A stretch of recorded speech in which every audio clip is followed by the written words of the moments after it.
It is July 24, 2006.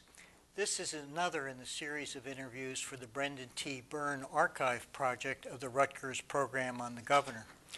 Today we'll be talking with Stanley C. Van Ness, who served as head of the Department of Public Advocate during the Byrne administration and also served in the Hughes administration and in other federal and state government posts in New Jersey.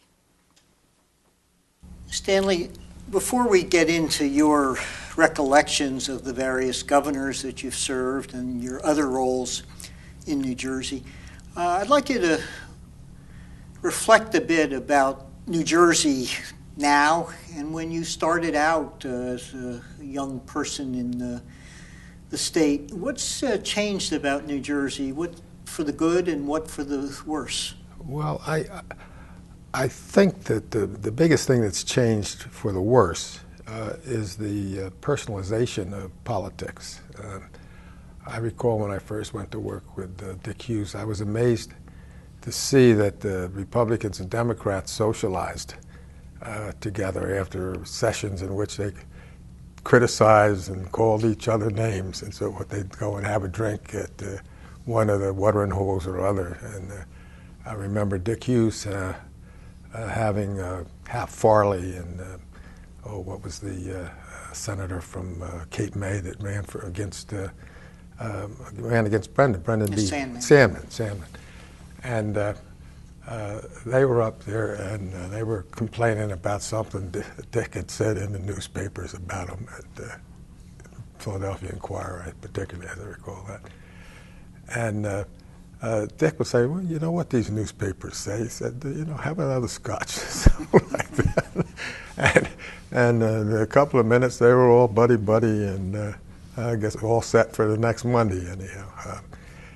Now there seems to be a bitterness associated with politics, and that, I think, stems from what is one of my big disappointments in observing government. I always thought that a one-man, one-vote would be to the benefit of people in New Jersey. I went in, they had the club at 21, and we were waiting to see, and finally the Supreme Court knocked down that kind of arrangement. And we came up with one man, one vote.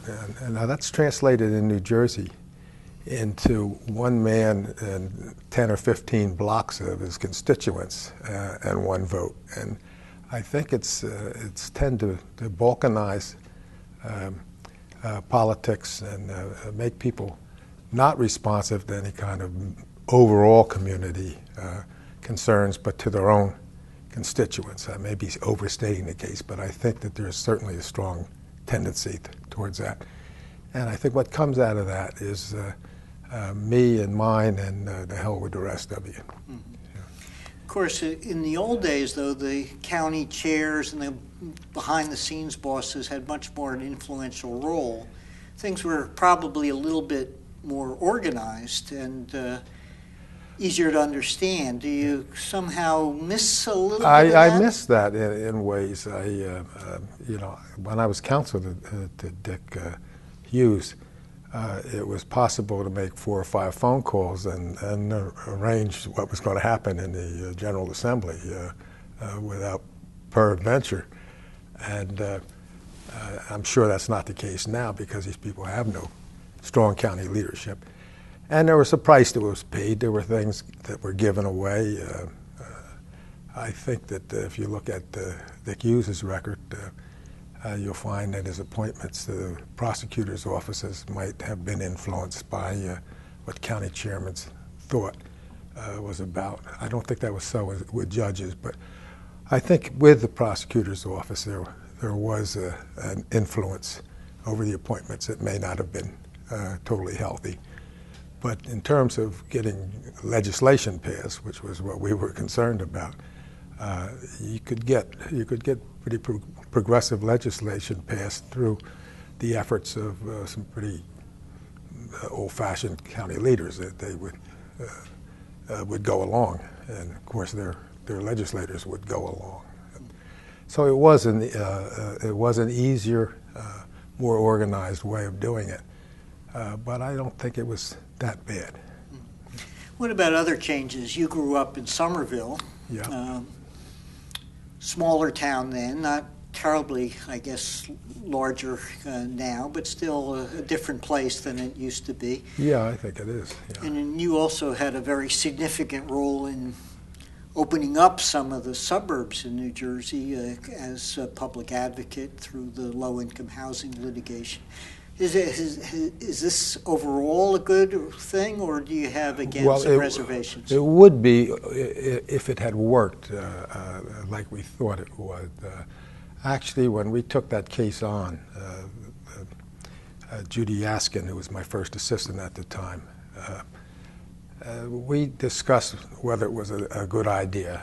And I think I knew right away that we were in harm's way. We were going to run into an awful lot of opposition from it and from powerful people.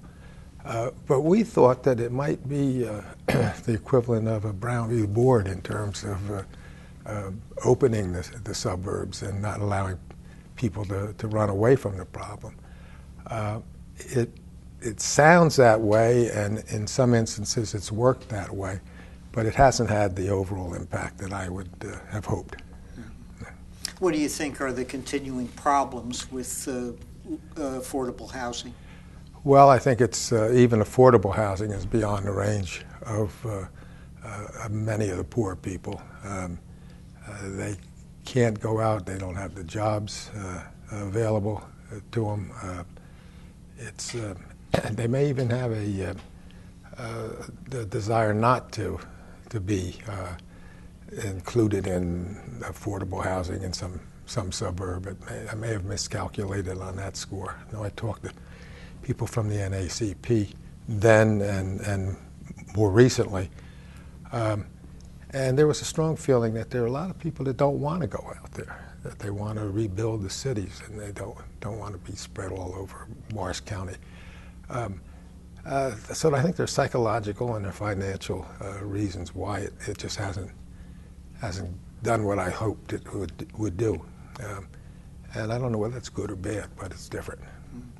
Let's talk about the cities for a minute. During your lifetime, you've had very significant roles in the cities, perhaps at the bottom during the Newark riots and the other riots in New Jersey in the 1960s. 67, yeah. In trying to deal with that situation. But looking back again, what were the mistakes, and are things somewhat improving now? Well, I think they're improving, particularly if we think about Newark as the major city in the state. With the new mayor there now, I think there's some reason for hope that things will change. But at the time of the riots, the city government was thoroughly corrupt. Mayor Adonisio subsequently went to prison. Was running a shop there that involved his not having very much contact with the black community at all, except for select leaders that he nominated. And when we got there in '67, we found that there was a whole group of people who were disaffected by the city, even though they weren't part of the riot. They were madder than hell.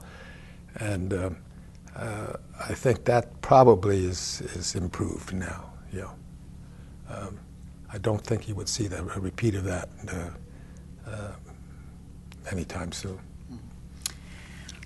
Let's go back to your sort of early days in Somerville. Give us a background of the family and your earliest memories of what it was like to grow up in Somerville. Somerville was a nice town to grow up in. There was an unwritten racial line in the city. I mean, there were certain places that wouldn't serve you, and you were not allowed to forget that you were a black kid.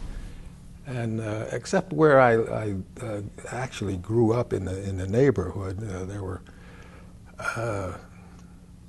I guess every nationality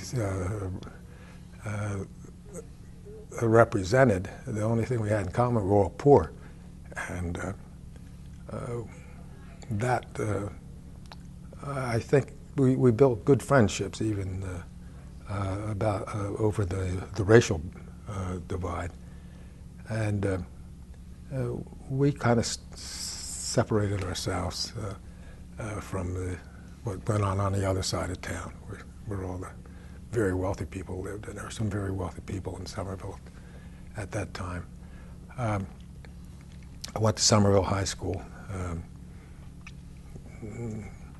Went most of the time. I didn't go all the time. I had a penchant for going to the movies when I should have been going to school.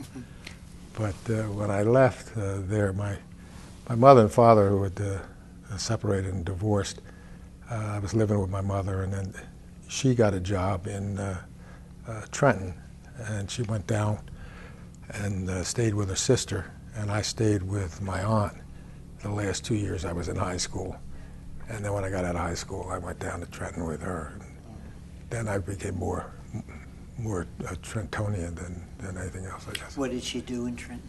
She started out as a psychiatric assistant at the hospital for the mentally defective. And then she moved over to a state home for girls. She was a matron there, and then she ended up as the number 2 person at the school. She was the deputy superintendent of the school for girls out in West Trenton. And then she retired from there. Yeah. But I can't say it was a deprived childhood. What was the racial mix in Somerville schools at the time? Oh, I'd say there maybe 10% of the student body was black. You know.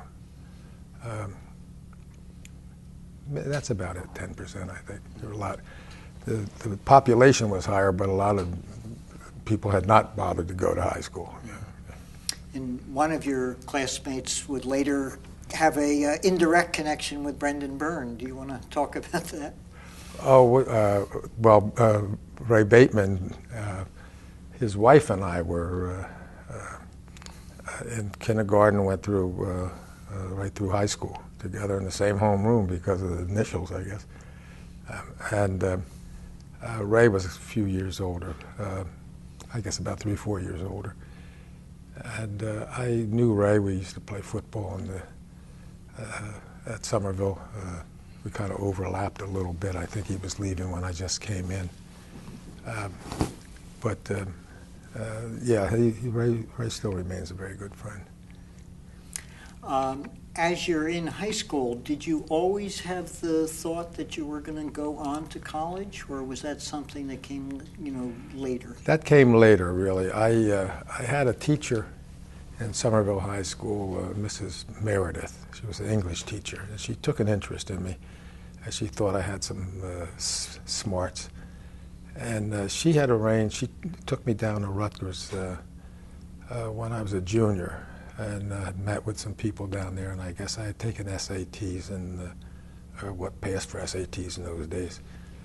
And I think they felt there was some promise there, and told me that if I went to school regularly and kept my nose clean, that I might have a scholarship when I got out of high school. Well, I don't think that registered the way that it should have. And I didn't do what they suggested I do. And at the end of high school, I just didn't have anything going for me. I moved to Trenton, and we enrolled me in the night school at Rutgers. I forget what the University College, I think is what they called it. And so I went 1 year at night there, and I worked in a rubber mill during the day. And we saved enough money so that we could pay 1 year's tuition. And the following September I went in, but I wouldn't have gone any further than that if I hadn't gotten a state scholarship about halfway through the first year. Yeah. That's the way I got through. Yeah. What are your memories of Rutgers, both academically and extracurricular activities? Well, I didn't have very many extracurricular activities because I was commuting from Trenton. I remember it was $30 a month, and we used to have trouble scratching that up. But I had hoped to go out for the 150-pound football team, but I just couldn't do that with the time allowed. And educationally, I thought it was an excellent school. I'm sure it's as good or better now. I was in political science, and Professor Burns, I guess, was the head of the department. I had him for a couple of courses, and he was a tremendous intellect. I just loved those courses. There was another professor, Professor George, who taught political science there. He was a Southern, his background was Southern, but he was a very liberal guy. I remember the day that Robert Taft died, and we came into his class, and he was talking about rat died, and I couldn't figure out what he was talking about until he finally disclosed it was Robert A. Taft that had passed away, and he was quite pleased with that.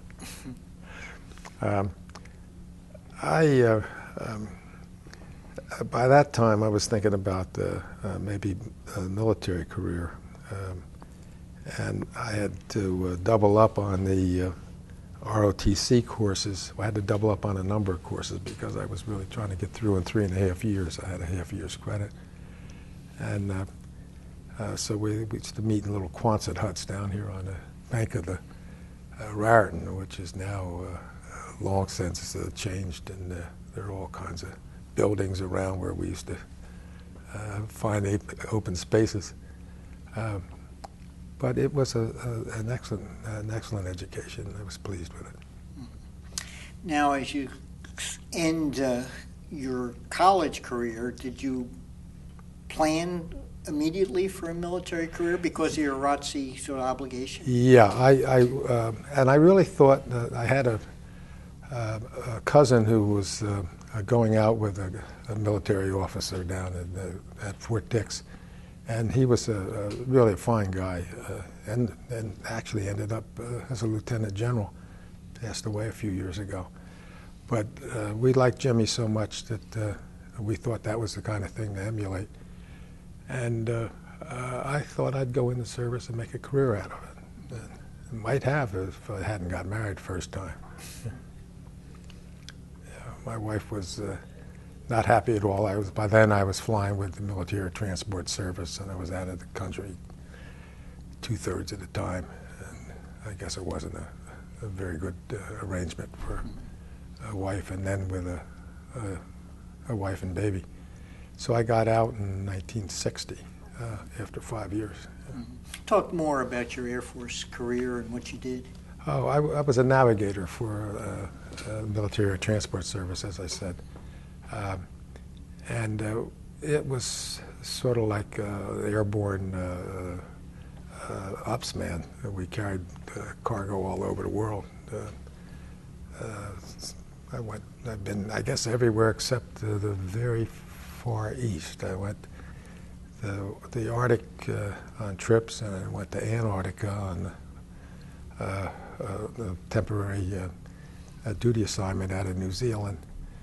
We were in Africa and all over Europe, and as far east as Pakistan, as far west as New Zealand, but never got into Japan and India in that area, which I always thought I'd like to fill the hand out, but I think it's probably too late for that now. It was, for a single man, it was a great life. I mean, one day we were in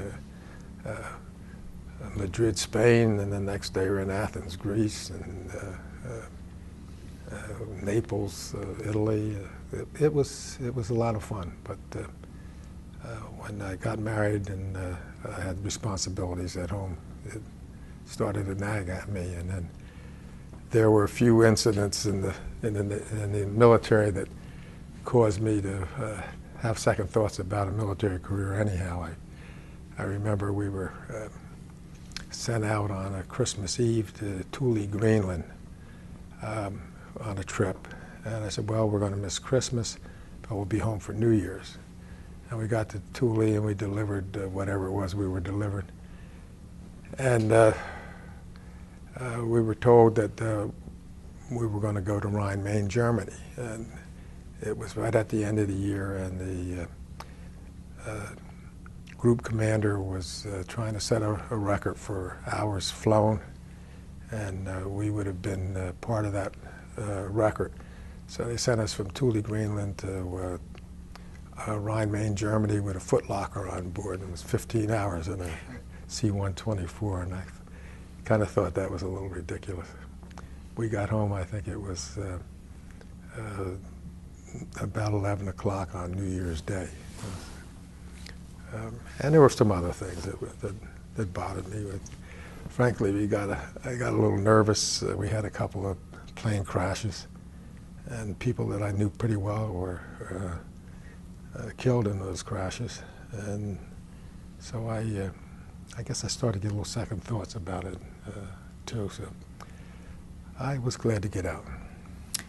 And you get out and start thinking about your next sort of educational step, Yeah. and what was that? Going to law school, yeah. I had maybe in the last year I was in the service, I decided that that's what I was going to try. And I got out and applied to Rutgers Law School and to the University of Pennsylvania. I was accepted at both places, but Rutgers offered me a full scholarship. And so I ended up going there in 1960. Was there any role model as a lawyer that you were No, I didn't have that. influenced by? Yeah, I didn't have that, except what I could get out of books. I mean, I read Attorney for the Damned, which was about Darrow, and I guess if there was a model, that was what it was. But I didn't have any live mentor or anybody that I could point to and say, well, you know, this is what I want to be. And that I knew other people that did, and it seemed like it was easier for them. Yeah. And in law school, your sort of academic credentials, I guess, become fairly impressive, aren't they? Yeah, I did well in law school, and I was on the law review. I think I graduated second in the class of 72 or something like that. Number one is a good friend of mine who I see from time to time, who gave up practicing some years ago and went into a corporation. He was with Jersey Central Power and Light. And Who's that? John, I knew you were going to say that. I'll think of it in a minute. We'll think of it. John Graham. John Graham. Yeah. John was he is a very bright guy, a very nice guy too. We were good friends. Now, in law school, was there an area of practice that you felt you most comfortable with? Yeah, I liked I liked constitutional law and criminal law. I think the people-related things, as opposed to the business-related things, were more comfortable for me. But actually, except for the public defender stint, I've had little reason to use the constitutional law background. And after law school, you decide to seek a clerkship. Yeah. Talk about that and the judge that you clerked for. Yeah, I was fortunate in that I had a good standing, and that commended me to some of the judges for clerkships. I talked to Justice Proctor, who was then on the Supreme Court. I talked to Judge Comfort on the Appellate Division, and I talked to Judge Goldman, who was on the Appellate Division and sitting in Trenton, where I was living. I was living in Ewing at the time. And actually, Judge Goldman was the first to offer me a position. I understand that that the justice would have offered me one too, but by that time I was settled with Judge Goldman, and he was an outstanding man. I think if they didn't have the kind of unwritten rule at the time that they wouldn't allow more than 2 Jews on the Supreme Court, he would have been on the Supreme Court. You had Justice Weintraub and Justice Jacobs, who were on the court. And Goldman sat a couple of times on special occasions when somebody was out. And, but he was a fantastic man. And he was really a Renaissance man. He was an excellent piano player, great pool shooter, and he got through Harvard by playing the piano on a boat, ferry boat or something that Paul Whiteman was on, and he could do a million things. But as far as law was concerned, I don't think there was anybody that surpassed him in the state at the time. He amazed me the first time that I saw him write an opinion. He got books out and had books scattered all over the desk. And then he would just start talking. And he would talk and dictate this, and then he'd pick up a book and cite that and go on. And when his secretary got through with it, it was just about something he could put a ribbon on and hand out as an opinion. He was expert on any number of areas. The only problem I had with him is that I would come in on Sundays, because you worked 7 days a week for him, but you'd come on Sundays thinking you'd get caught up or get a little bit ahead. And he would come in and he would start regaling you with stories, and he would tell you one story after another. And then finally he'd go leave about 3 o'clock in the afternoon, and you realize you hadn't done anything. And you'd start out behind the power curve again. But I really admired and really loved Judge Goldman. Did he give you any advice as to your first sort of career move after your clerkship? Yeah, I had gotten an offer from Prudential Insurance Company, legal department, to go up there, and I think he thought that would be a pretty good move. But of course, many years later, you would serve on the board. I would serve on the board of Prudential. Yeah, that's the irony of that. Probably would never gotten on the board if I'd been on taken that route. But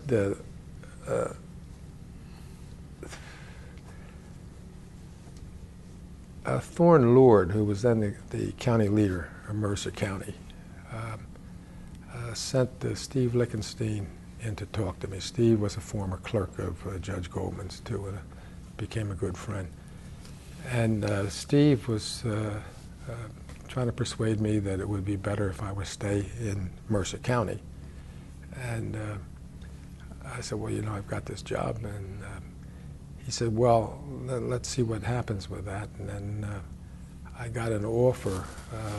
Well, first I was asked to go and talk to Dave Satz, who was then the U.S. Attorney. And out of that, I got an offer that I think Thorne Lord's hand was all over, to become an assistant United States attorney. That would have been 1963, I guess.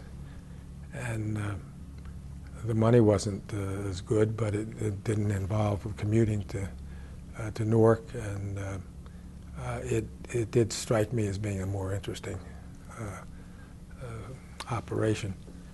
And so I took the job, and I went there in '63, and I enjoyed that, but I wasn't there.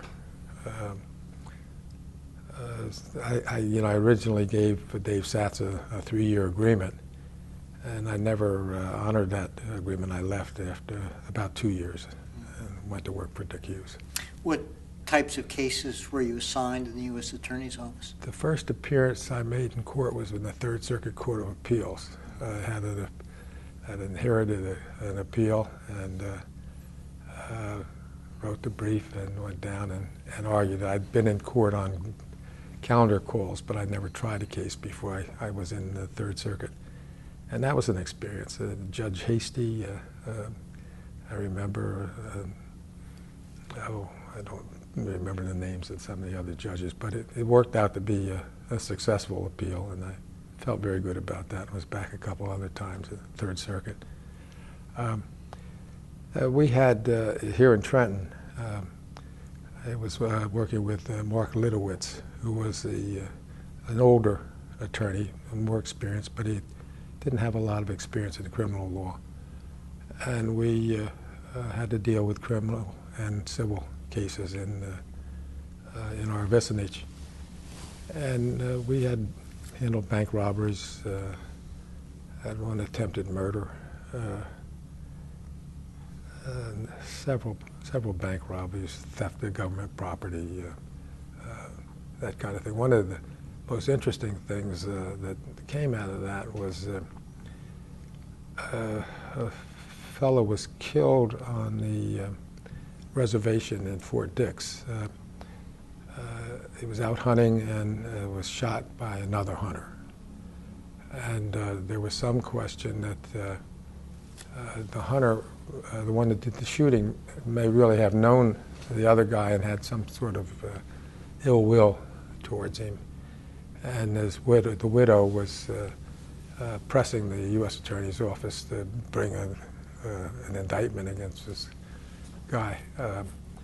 And we had to take that to the grand jury, and I remember the grand jury no-billing that, and I think they did the right thing. Well, after the U.S. Attorney's Office, you joined Governor Hughes's staff. That was 65, yeah. How did that come about? Again, I heard from the county chairman who after he was instrumental in placing me in the U.S. Attorney's Office. I used to see him in the federal courthouse, but he'd say hello, but he never asked me for anything or never suggested that I owed him anything. He called again and asked me to come down and talk to me. And he told me that Dick Hughes might be interested in my coming over. I knew the counsel at the time, Dave Goldberg. So the last couple of years I was in law school, I worked part-time in the Treasury Department, and I knew Dave through that experience. And Dave encouraged me to come aboard, and it sounded like a wonderful opportunity, and I did, as I say, I might have incurred a little of Dave Satz's displeasure, but it was something I couldn't turn down. And so I went in, which was the summer before Dick ran for re-election. And for the record, what are the duties of an assistant counsel to the governor, at least at that time? They've changed a lot. Yeah, they've changed a lot. I don't even know what they are now. But then there were just a few lawyers. I think there were Dave, Jim Dormant, B. Tylecki, and myself, and one other guy, Max Spinrad.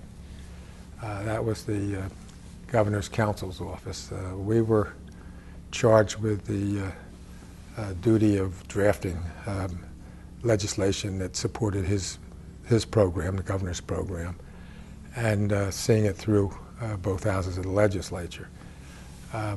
There were some other things like executive clemency matters and special commissions and so forth that you might serve on. But the basic thing was drafting and getting the bills enacted. And I don't know how they have so many people now, but we were able to do it maybe because we spoke about the county leaders before and the ability to call on them to help deal with recalcitrant legislators. But we were able to do that and do it, I thought, quite well at the time. Do you recall your first meeting with Governor Hughes? Yeah, I think it was. It wasn't a formal meeting. I think it was. I was just with Dave, and Dave introduced me to him, and we talked briefly. And that was it. so happened that some of the things that Dave asked me to do brought me more in touch with the governor after that, because I had responsibility for dealing with all the accumulated labor legislation that the unions had been pushing for 50 years. It's the first time in 50 years that they had Democrats in control of both houses of the legislature, and they were saying, well, now's our turn. And so we were given workmen's compensation reform and unemployment compensation reform and all the things, including strikers' benefits, which we got passed, probably unfortunately, because it probably cost us the legislature in the next election. But Dick was very, very interested in those things, and so I saw quite a bit of him in dealing with that. What was he like to work for? He's a good man to work for. He was amazing. He gave the impression of being kind of bumbling sometimes, but he was, I think, as sharp a man as maybe even Sidney Goldman was.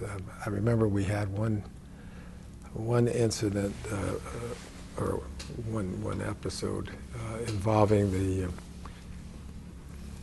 Migrant Labor Board. One of the reporters for the New York Times, Ronnie Sullivan was present and wrote the story, but a fellow by the name of Lou Pizzo was on the Migrant Labor Board, and he was quoted in the newspapers making some terribly demeaning remarks about migrant laborers, and that kicked off a big uproar. And as a result, Dick appointed this Migrant Labor Board, or Migrant Labor Committee to review the situation and make recommendations to him. And I was counsel to the committee. And we met, and the committee met, and we came up with some recommendations. They came up with some recommendations. And they had been given to the governor, and I didn't hear anything back. And I guess a couple months went by, and he had a press conference. And in the press conference, Ronnie Sullivan and maybe some others were pressing him about what's going to happen with this migrant labor thing. And he amended the statute as he sat there. I mean, he had the memo that we had sent him, but he didn't have it in front of him. He had he got the book. Somebody got him the book, or I got him the book of statutes. And he went through the statute and amended the thing as he sat there in front of the press corps. And I'm busily under the table making notes as to what he's saying about this. And as it turned out, we passed the recommendations. And I have to think that the Migrant Labor Board is a lot better now than it was then. But he would astound you with some of the things he would do. I remember when Martin Luther King was assassinated, we decided that he should give a speech about that. And we spent a whole day, staff, trying to write a speech or something. And I don't think it just didn't hit the mark.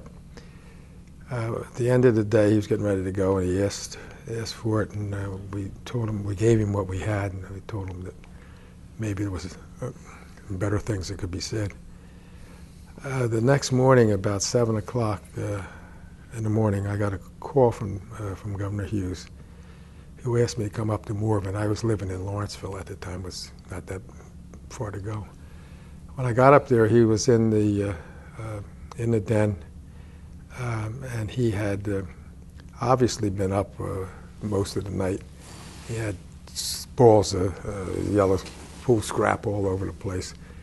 And he had finally written a letter, a speech, and he wanted me to comment on it. And I read it, and I told him that, you know, maybe it's not as slick as any speech you've given, but it's what you want to say, and I think it's more than good to say. And he gave that speech that day. But he was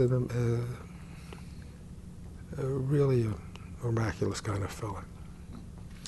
Talk a little bit about his political instincts. He was famous as a speaker. Yeah, he was an excellent speaker, and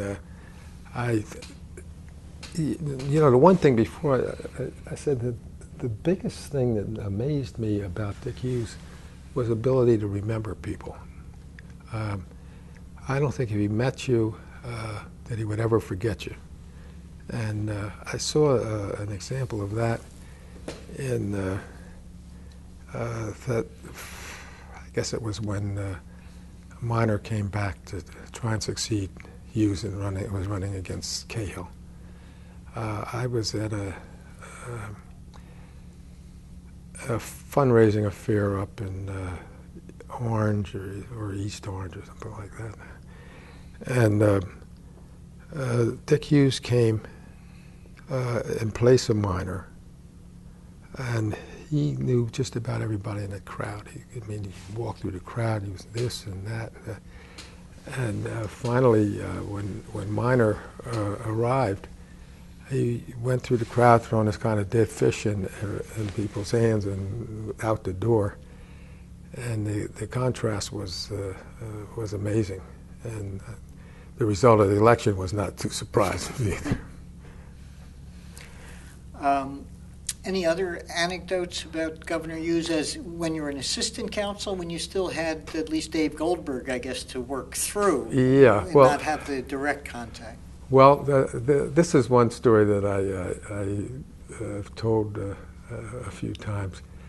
But that first summer that I was there, or when the campaign started for his re-election, he was going to be campaigning in Newark on a Sunday in black neighborhoods. The tradition at that time was politicians would go to the supermarkets and to the churches, and they'd each one place or the other in a black neighborhood. And he was scheduled to go to Newark, and Joe Katz, I think Joe Katz suggested that I accompany him to Newark. So in the limousine I go. I don't know what the hell it's all about. And we get there, and the first church he spoke at, he introduced me as a new member of his staff, and one that he thought had a lot of promise. And the second church we went, I was one of his trusted advisors. And we went to the third church, and he never did anything without talking to me about it. I told him it was years later when I felt that I could say it to him. I told him, I said, you know, one more church and I'd have been Attorney General. But he did have he was a very political man. He used to tell the story that his father told him that you know, you don't favor one party over the other. You take the best man in any kind of election. And he says, I've been looking for 50 years. I've been looking for a situation where a Republican was the best man. Well, in any event, maybe because of that Newark church visit, he promotes you very rapidly. Yeah, I did. Dave Goldberg left and became Commissioner of Transportation. And Larry,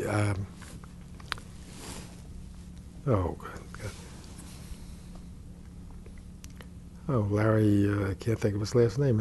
It's gone right out of his head, my mind.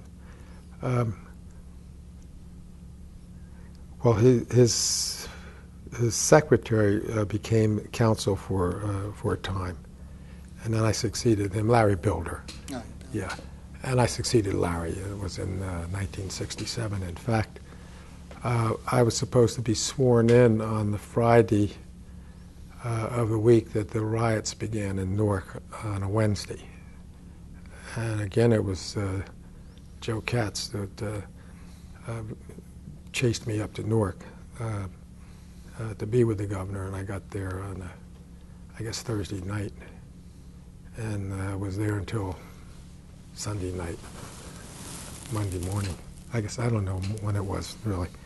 That was a short trip through hell. Well, describe that in more detail. It must have been very scary. It was scary.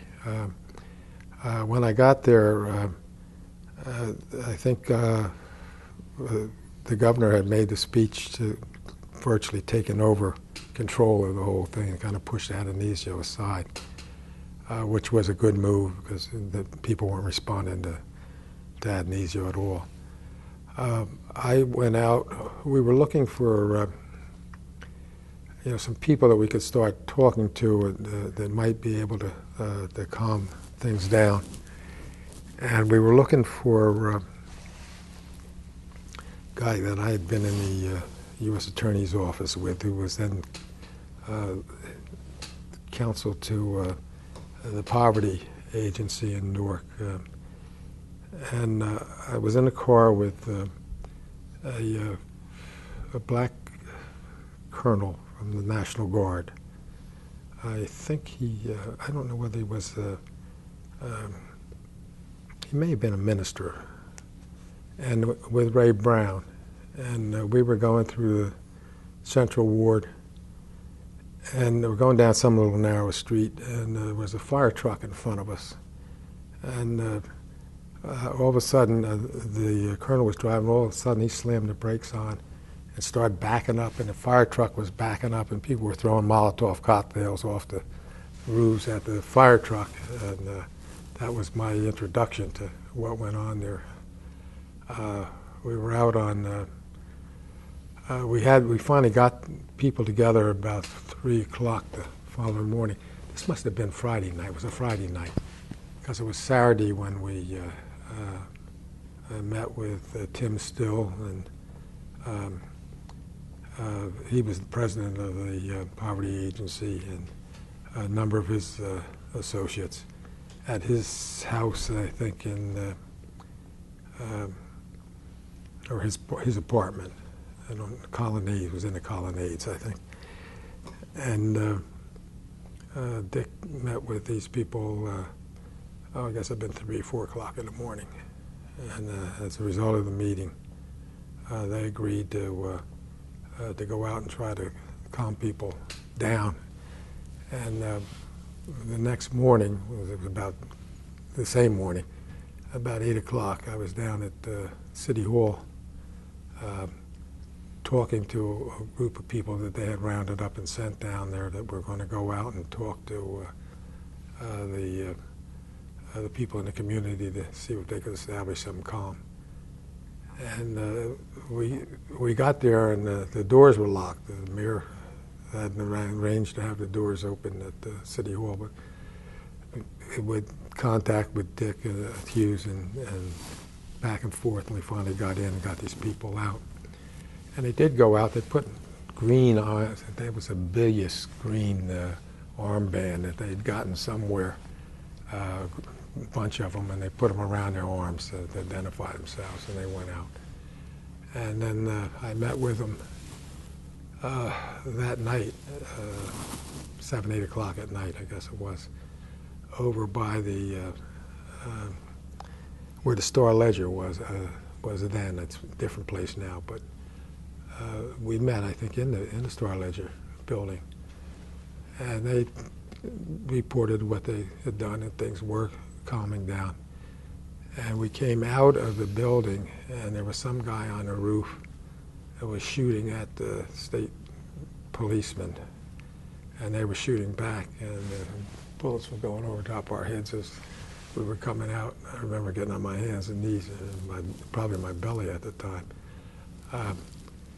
But that passed, and when we got back on, I guess that's the night that the state police rioted and shot the windows out of a number of stores that had put in Soul Brother on to protect themselves from the rioters. And those windows got shot out, and some people got hurt. And the following day, a Sunday, then these people were then complaining about the state policemen rioting. And I think there was a real basis for their concern.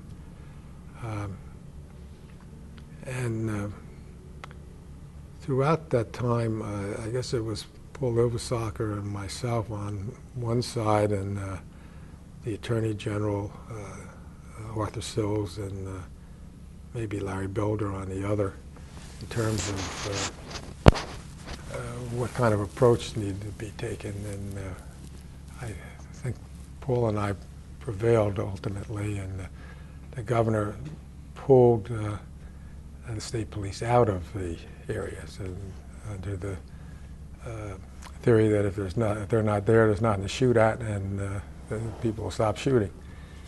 And that seemed to work. That seemed to bring down the temperature of the area. And then on Monday, I think they were able to move out all together. And of course, Paul Oversocker was the commissioner of the Department of Community Affairs at the time, yeah. Was the decision by Governor Hughes, partly at least at your suggestion, to pull out the state police, resisted by the I think it was, yeah, and I think it was resisted by Dave Kelly, who was superintendent of state police at the time. Theory being, again, that, well, you're going to let evildoers get away from this, and that was true. I mean, the people that had been up there shooting, and when they stopped shooting, they were able to get away. But we weren't going anywhere the way it was going, I think. And I think Dave and I talked about that afterwards. I don't know that he ever agreed with me that that was the right thing to do, but I think he allowed that maybe there was some basis for it. Any other key people that you remember? You mentioned meeting at the Ledger. Were there people from the Ledger who were influential at the time? No, not at that meeting. There were a number of people that were helpful. Some of them that I had contact with, and some that were kind of operating on an independent basis. Bob Curvin and others from the community were working with Dick and talking to him. I guess it was somewhat difficult finding who had influence with the street people. With the street people, that's true. That's true. United Progress, I think, is the name of the poverty agency. I believe that's what it was.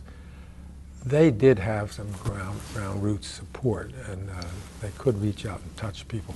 Other than that, I don't know that there was anybody that had any special rapport. And certainly the black political leaders there did not have any basis to call upon the community. They were viewed as Adnesios people, and not interested in, except under extraordinary circumstances were they interested.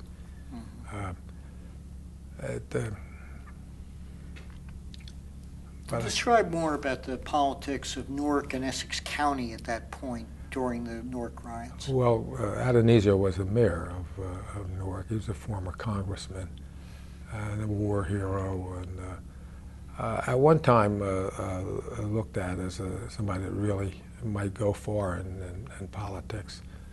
I think he kind of sold out along the way, and he had selected people to run for office to represent, so-called, represent the Newark area, and they really had allegiance to him as their primary qualification for the job. Um, the county of Newark was under the control of Dennis Carey, but I don't think that Carey had very much to do with the day-to-day operations of what was going on in Newark, and that was the thing that was annoying a lot of the community there, that the day-to-day operations were not being run well and they weren't being run fairly. And so I think the focus was really on the city government. After things quiet down somewhat and you have more time to reflect as to what has happened, not only in Newark but in other New Jersey cities and nationally around the country, what were the types of meetings and discussions you had with Governor Hughes and Commissioner Ilveslacker and others about what New Jersey should do? Well, I know that the governor believed that he needed a commission to look into the causes underlying the riots. I'm sure that came to his attention. I don't know whether anybody recommended or not, but I know that I met with him and he was talking to me about people that ought to be on this commission. And, you know, I think his initial focus was, well, what black people can we get on this commission that would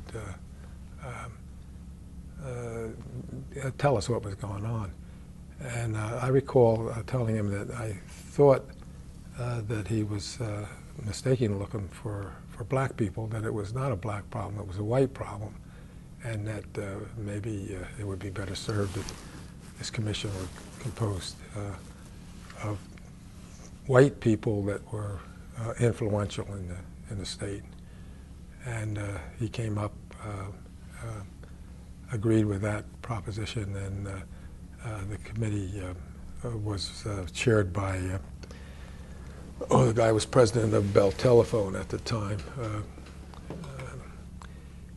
and Governor Minor was on it. John Gibbons, who was then the president of the New Jersey Bar Association, was on the committee. Ray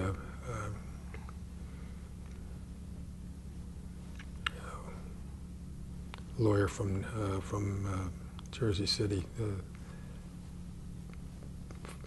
Oh God, I don't know. I'm getting old here, Don. I'll think of it in a minute. But and a couple of the clergymen, and it was a good commission, and they came up with a good report. Ray Brown was the lawyer's name, and I can't think of the Bell Telephone guy, but the report takes his name, so I should have. But the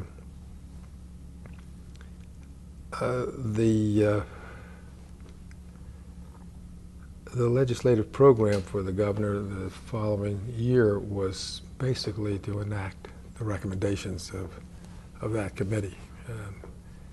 And he got a good portion of it through. By that time, the legislature was, or the Senate was controlled, both houses were controlled by Republicans. We had lost both houses. And he was still able to get through the Republican legislature more than adequate response to the committee's recommendations.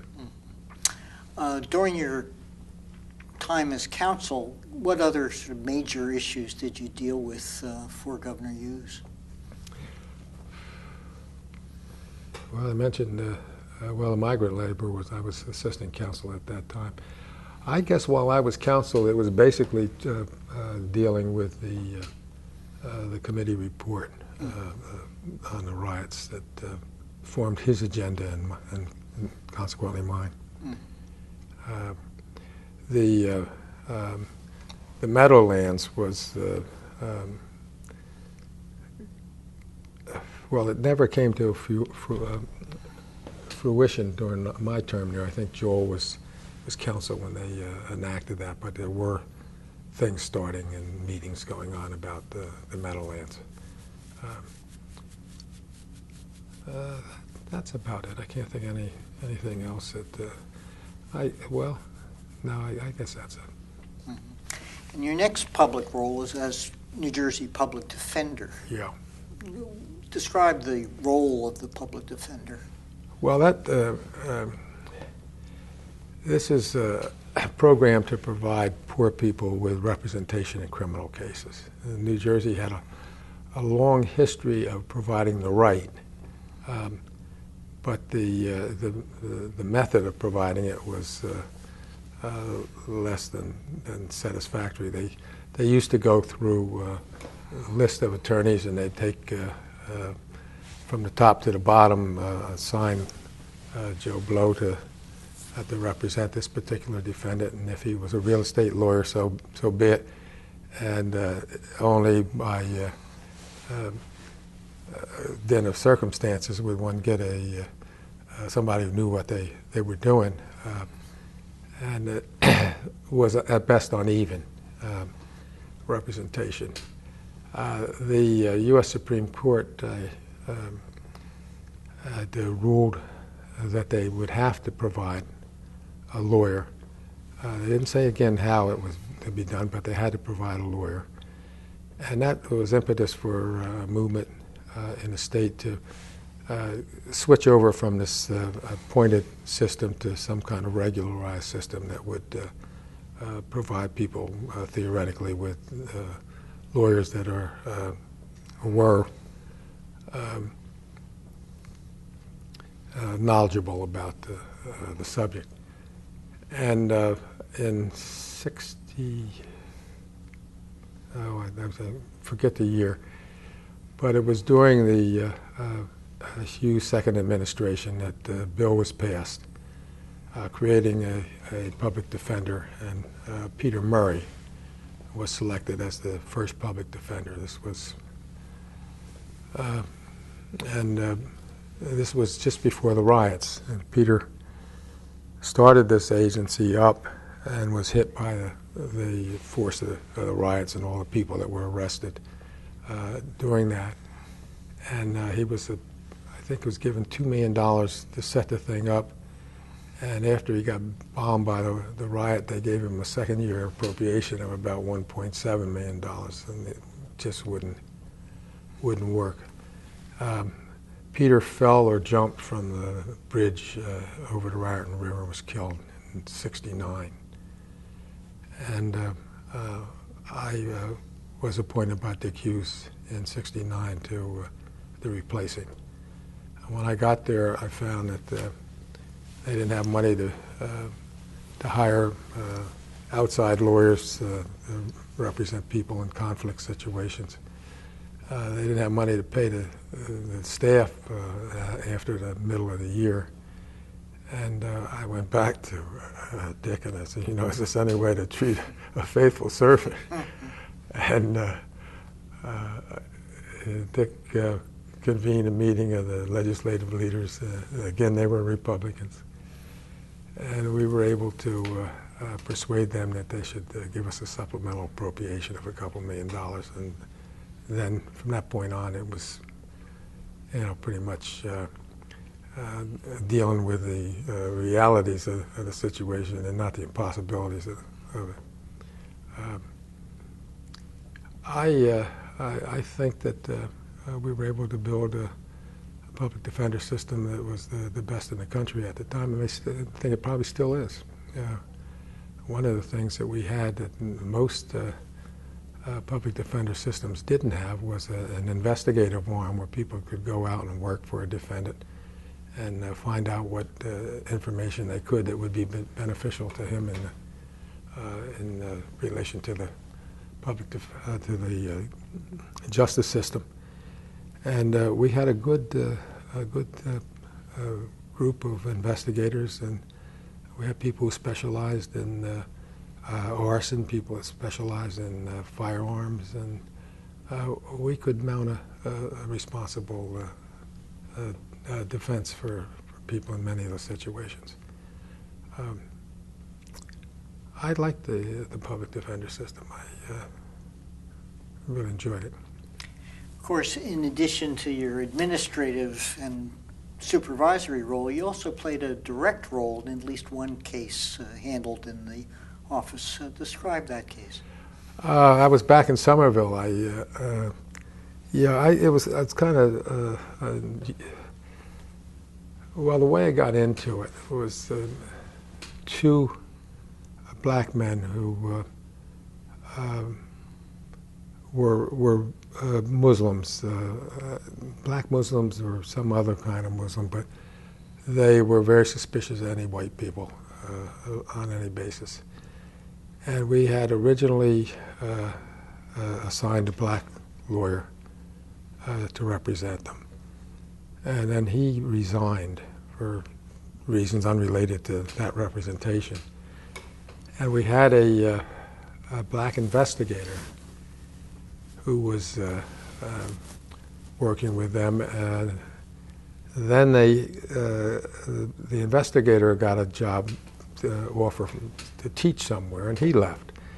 And so we had these two guys disgruntled, claiming there was nobody that could represent them or would represent them. And I said, well, maybe it's time for me to try. It was a heinous murderers, and I don't know whether I would do it again if I had to. But I got involved representing one of the fellows, a fellow by the name of Dozier, who probably is still in prison. But we had a 7-week trial in Somerset County, which I think broke the record that then existed for the Hall Mills trial for the longest criminal case in Somerville. And as a result, they were convicted. And in the, I guess that was in the spring of, these years I get fouled up, but forgetting the year, it was in the springtime.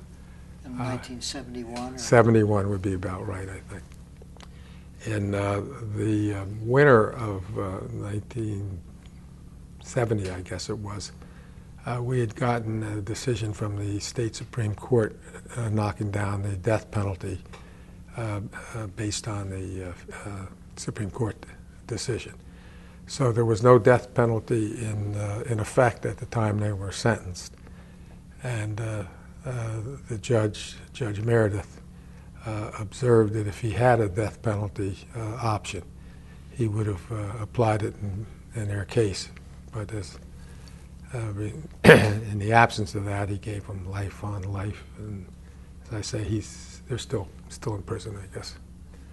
I'm sure they're still in prison. I haven't heard to the contrary. Yeah, that was an interesting case. Another case you handled on appeal involved an issue that was very current at the time, possession of marijuana. Yeah. Describe that case. That was involved Stephen Douglas Ward, a young fellow, I guess he was 19 years old at the time it happened, in Gloucester County, down the southern part of the state.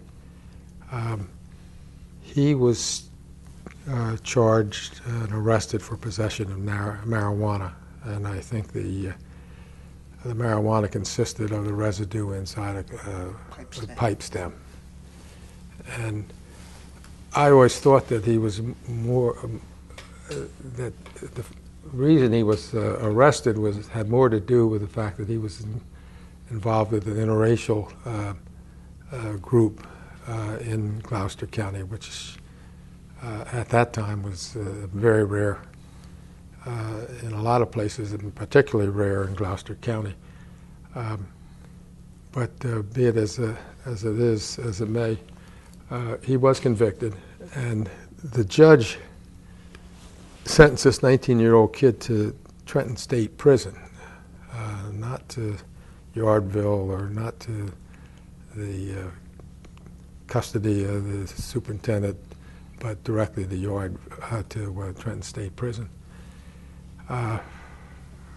He's a nice-looking young fella, and I think he was sexually assaulted almost as soon as he got into prison. And not until he joined the Black Panthers did he get any kind of relief from that kind of attention. When we became aware of the case, he'd been there several months, and we did manage to get him transferred from Trenton State Prison to Yardville. And then I think he was moved from Yardville to the Room Building because he had severe psychiatric problems by then. And eventually, the Supreme Court, they upheld his conviction on I think a 5-2 vote. But in doing so, they laid down a rule that no one should be sentenced for less than 25 grams of marijuana to prison, because we were able to show that this was happening like in Essex County on a daily basis, and nobody was going to prison for it, and we didn't have prisons enough to put people in to do that, and that was reinforced by legislation that was passed during the Cahill administration, which I think was influenced by the fact that Governor Cahill's son was arrested and charged with possession of marijuana down the shore. And I think he recognized the incongruity of one going to jail and one not. And I think he passed legislation to solidify the Supreme Court's decision. Stephen, I remember I went to Trenton State Prison with him because when it's sentenced to Trenton State Prison, they have to be paroled from Trenton State Prison. And it meant that he had to go back to the prison prior to his release. And I went with him down to the Trenton State Prison, and he was like he was quivering like he'd been in a cold shower, I guess, all the while he was there. And then I lost track of him. But it's a shame. It was a total miscarriage of justice in my mind. I believe the decision of the state Supreme Court in the Ward case was the first decision in the country of a state Supreme Court that basically mandated that first-time marijuana possession offenders not be incarcerated. Yeah, I think that was the case. Yeah. But you have had some incidental contacts with his mother over the years. Yeah, I bumped into his mother of all places at the Supreme Court at the Justice Complex, and she told me that Stephen was in Chicago, and he was still an active member of the Black Panthers, which is something I could understand. I still think it just adds to the tragedy. Well, we're getting toward the end of your service as public defender. Before we go on, let's take a short break. Okay. Stan, you also had to deal with a very volatile situation in the prisons while you were public defender. Describe that incident. Well, I think, in 1971, it was on Thanksgiving. I know I had planned to watch the Oklahoma-Nebraska football game that day. It was supposed to be the game of the century or something. And in the morning, I got a call that the inmates had taken over the prison at Rawway. And I drove up there. By that time I got there, the place was, at least the outside, where people were milling all around, and there were all kinds of law enforcement people.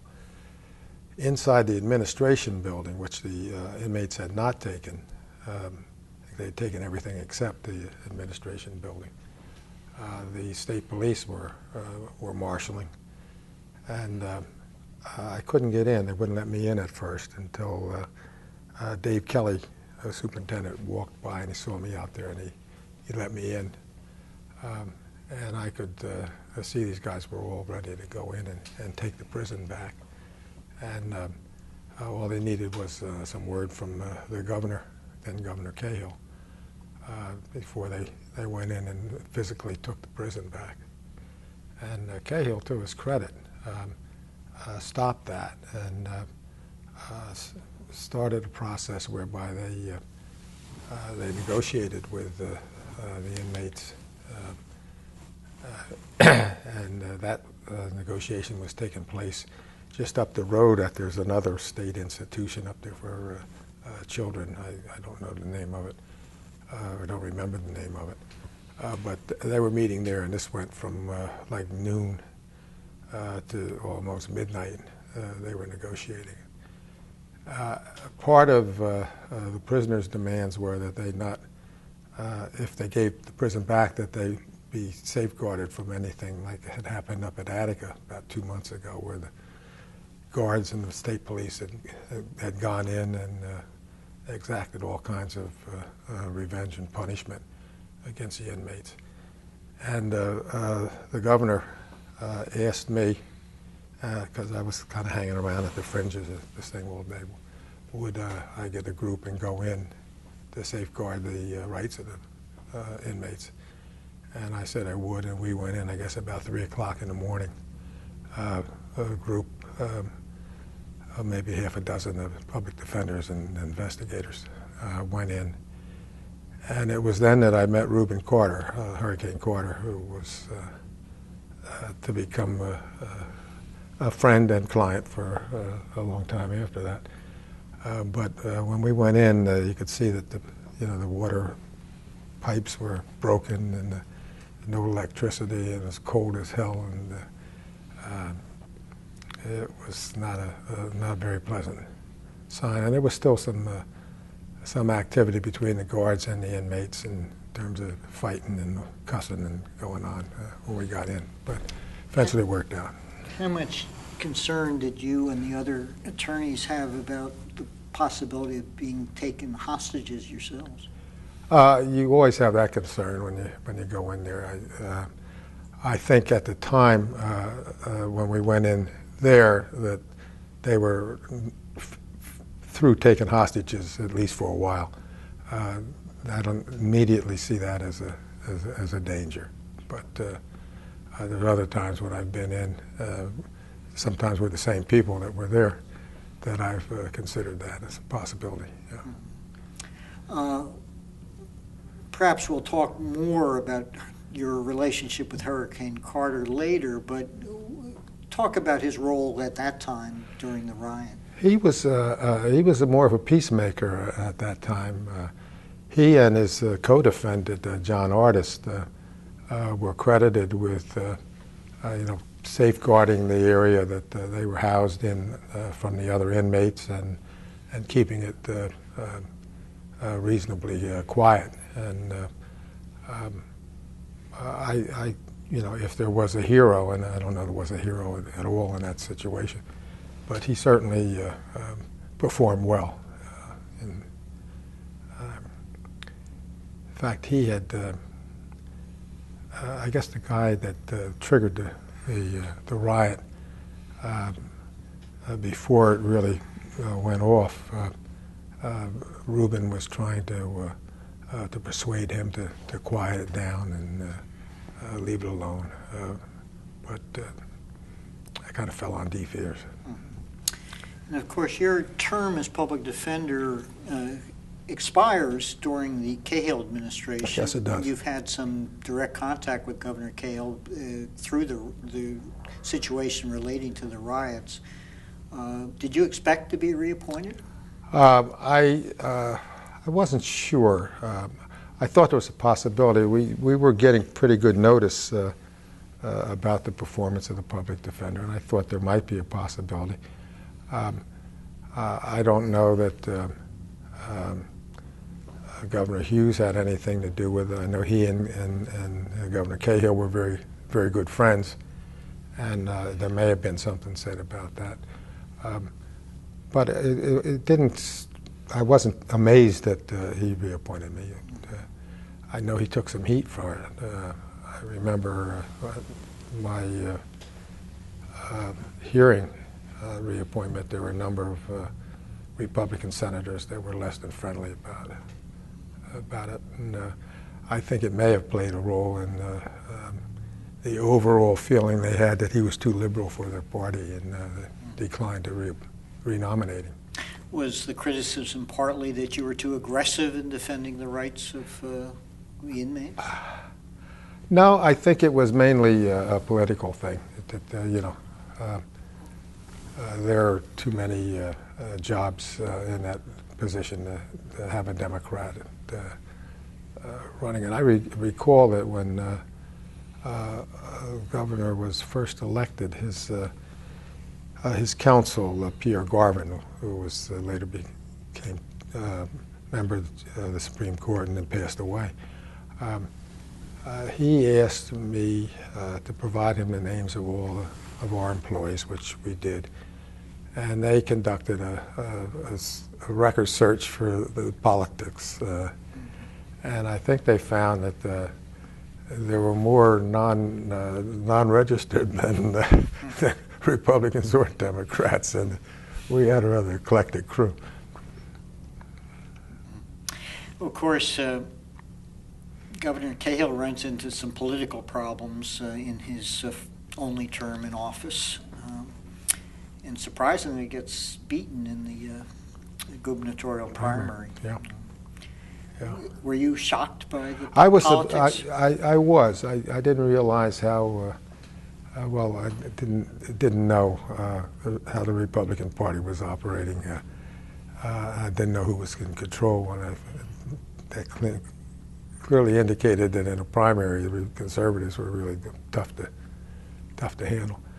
I thought Governor Cahill was a good man, a good governor, and I had after we were both out of office, when we were on Governor Florio's Management Review Commission, that he was a wonderful guy to work with. I just really liked him.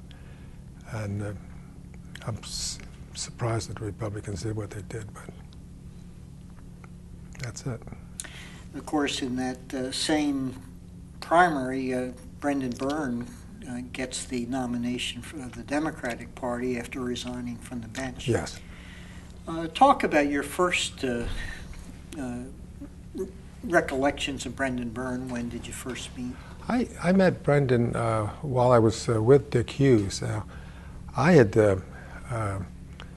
thought he was on the BPU then, but I may have that backwards. He may have been Essex County prosecutor before he was on the Board of Public Utilities. But in any event, when I met him, he was on the Board of Public Utilities. And I guess after I was public defender and he was prosecutor, and I think there was some overlap. I met him a couple of times then, but I didn't know him real well at the time he was elected governor. Well, he is elected governor. What happens after the election? Well, Howard Woodson was then very prominent in the New Jersey Assembly as a black leader and minister from Trenton, New Jersey.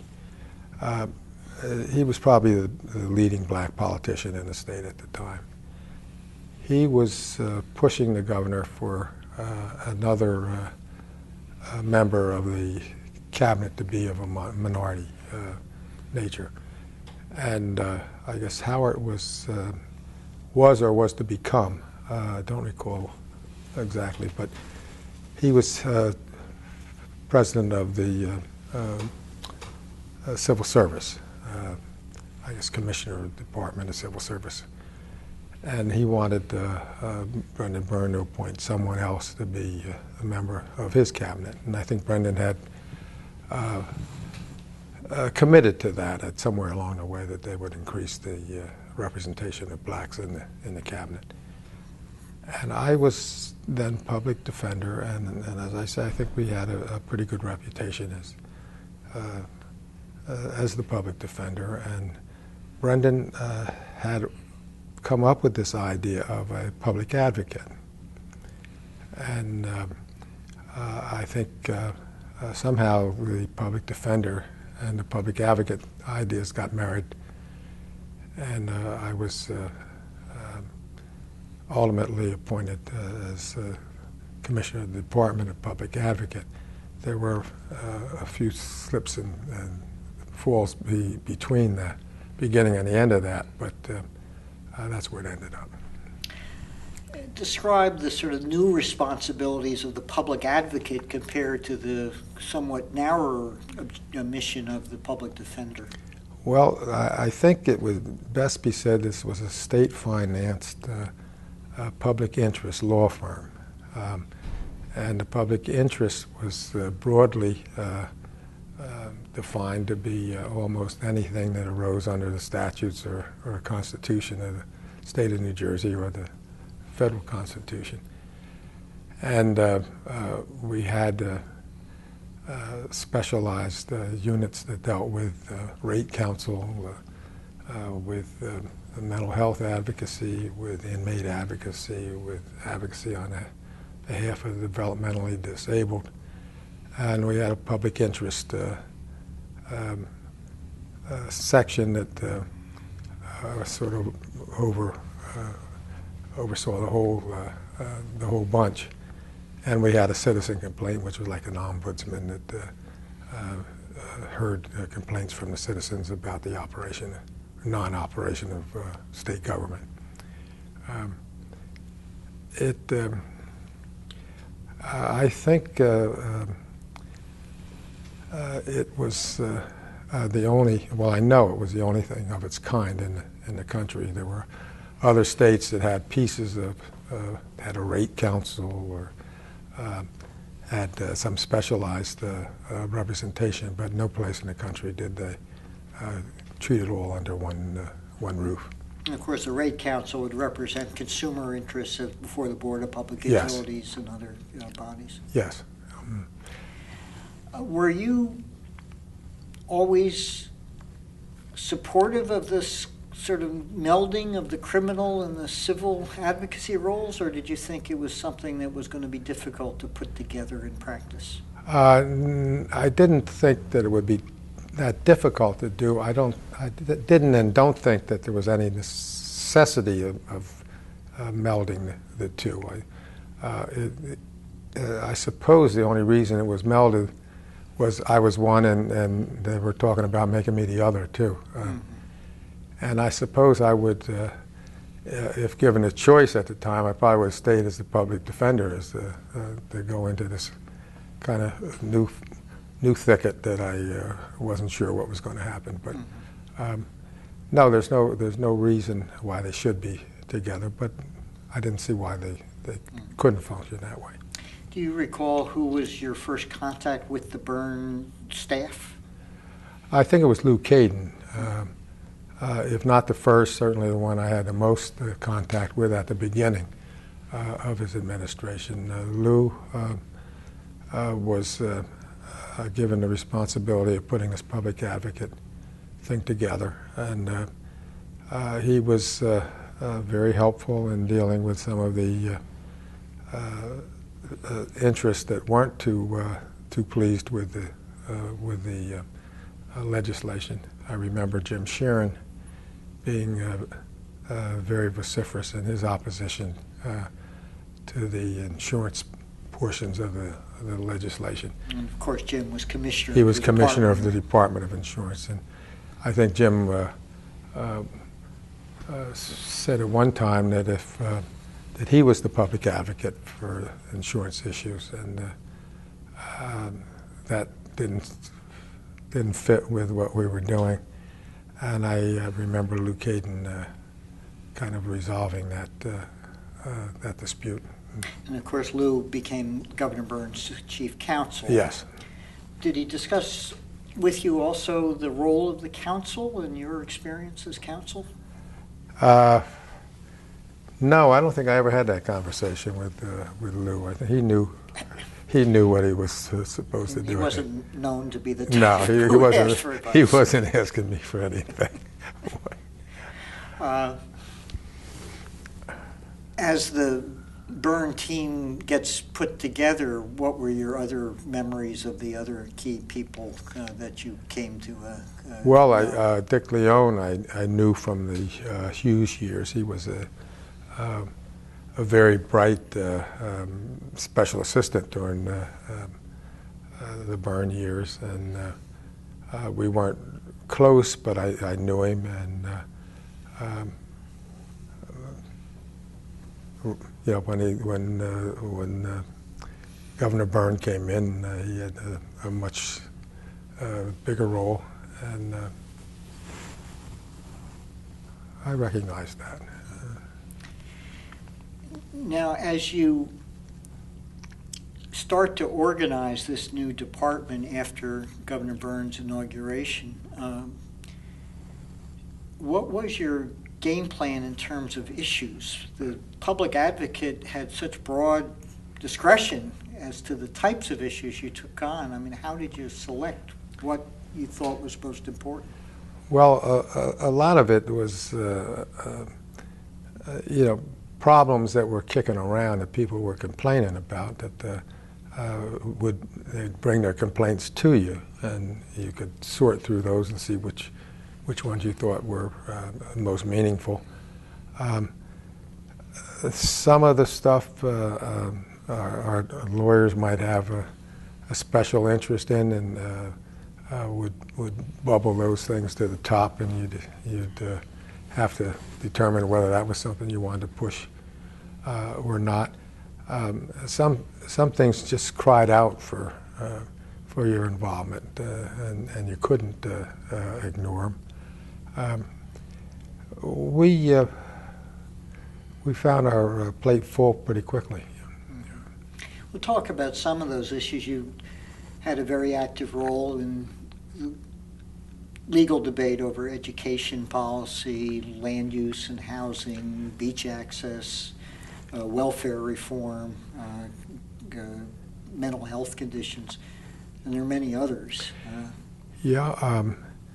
We didn't have as much to do with education as you might think. We had a supporting role for the Educational Law Center.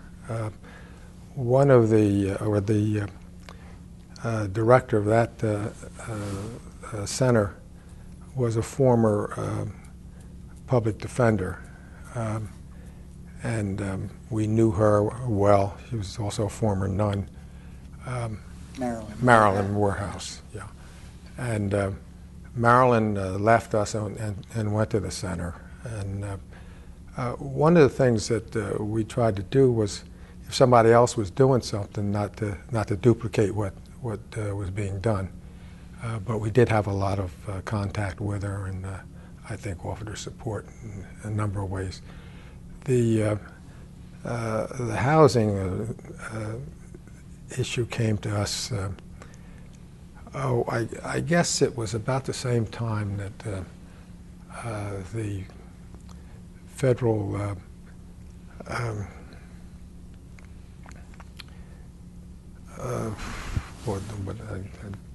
it's gone out of my head, but legal services was being cut back. They were telling them they couldn't take on class action stuff anymore, and they could only do individual representations. And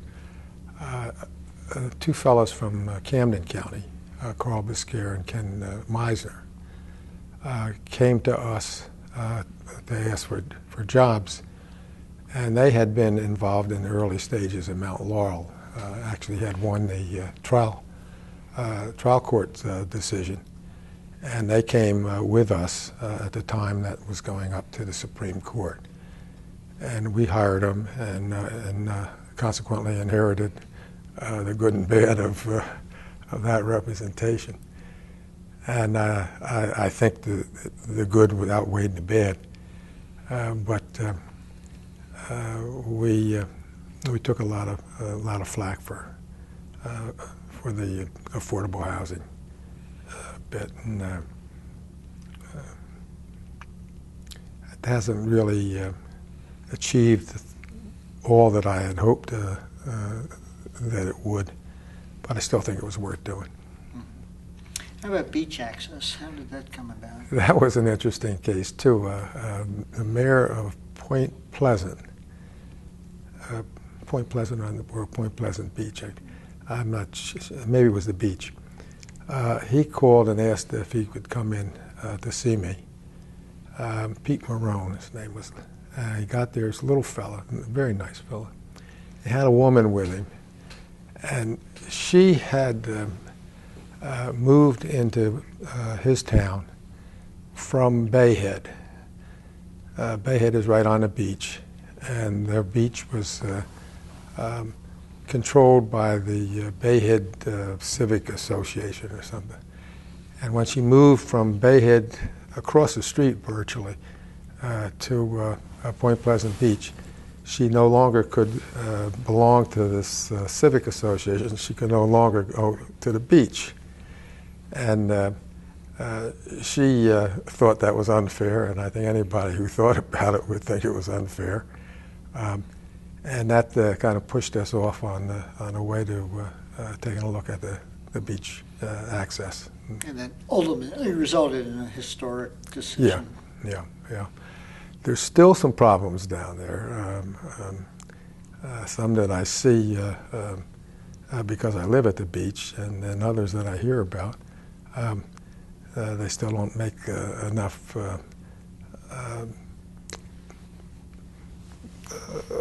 much with bathrooms and parking and that kind of thing. They still try to limit the outside involvement in coming to the beach, but the underlying right is there, and eventually it'll be, I think, fully implemented. Now, as public advocate, you have a role that can sometimes provoke other departments. You mentioned a little bit of conflict with Commissioner Sheeran, given what he thought his role was compared to your role. And sometimes there were even more direct conflicts. I recall sitting in a cabinet meeting where Commissioner Ann Klein, the head of the Department of Human Resources, talked about a lawsuit brought by your department against her department that named her personally. Yes. And sought damages from her as an individual. I've never been able to explain that to Governor Burns' satisfaction, although I've tried a number of times. That particular case resulted from the fact that the plaintiff had previously sued me, or our department, not me personally, but it sued our department. And when this suit was brought, we felt that it would be a conflict for us to represent him, and had gotten outside counsel to represent him. And it was outside counsel on our behalf, I guess, that filed the lawsuit and named Ann as individually liable. Now, I don't know that that was totally inappropriate or not, because there were some egregious things that were going on. And despite notice time and time again, they continued to go on. And maybe it wasn't too inappropriate to sue her personally, but I know Governor Byrne had always thought that was terrible for me to do, and has given me the opportunity to explain it, but has never accepted the explanation. But in any event, the public advocate role you filled was very unique and provocative. It was provocative. Within the state executive bureaucracy. Yeah, I used to, when we went to cabinet meetings, I always used to sit in the corner of the room so that my back was covered. But we did have a lot of difficulty with the Department of Human Services, and a number of lawsuits that came out of that. Any other anecdotes you recall? Let's see, I don't know. Off the top. Well, what about the cabinet meetings themselves? Did you find them useful, or were they a waste No, of time? no, they were mainly a waste of time, I think. I'm sure. What were they like? I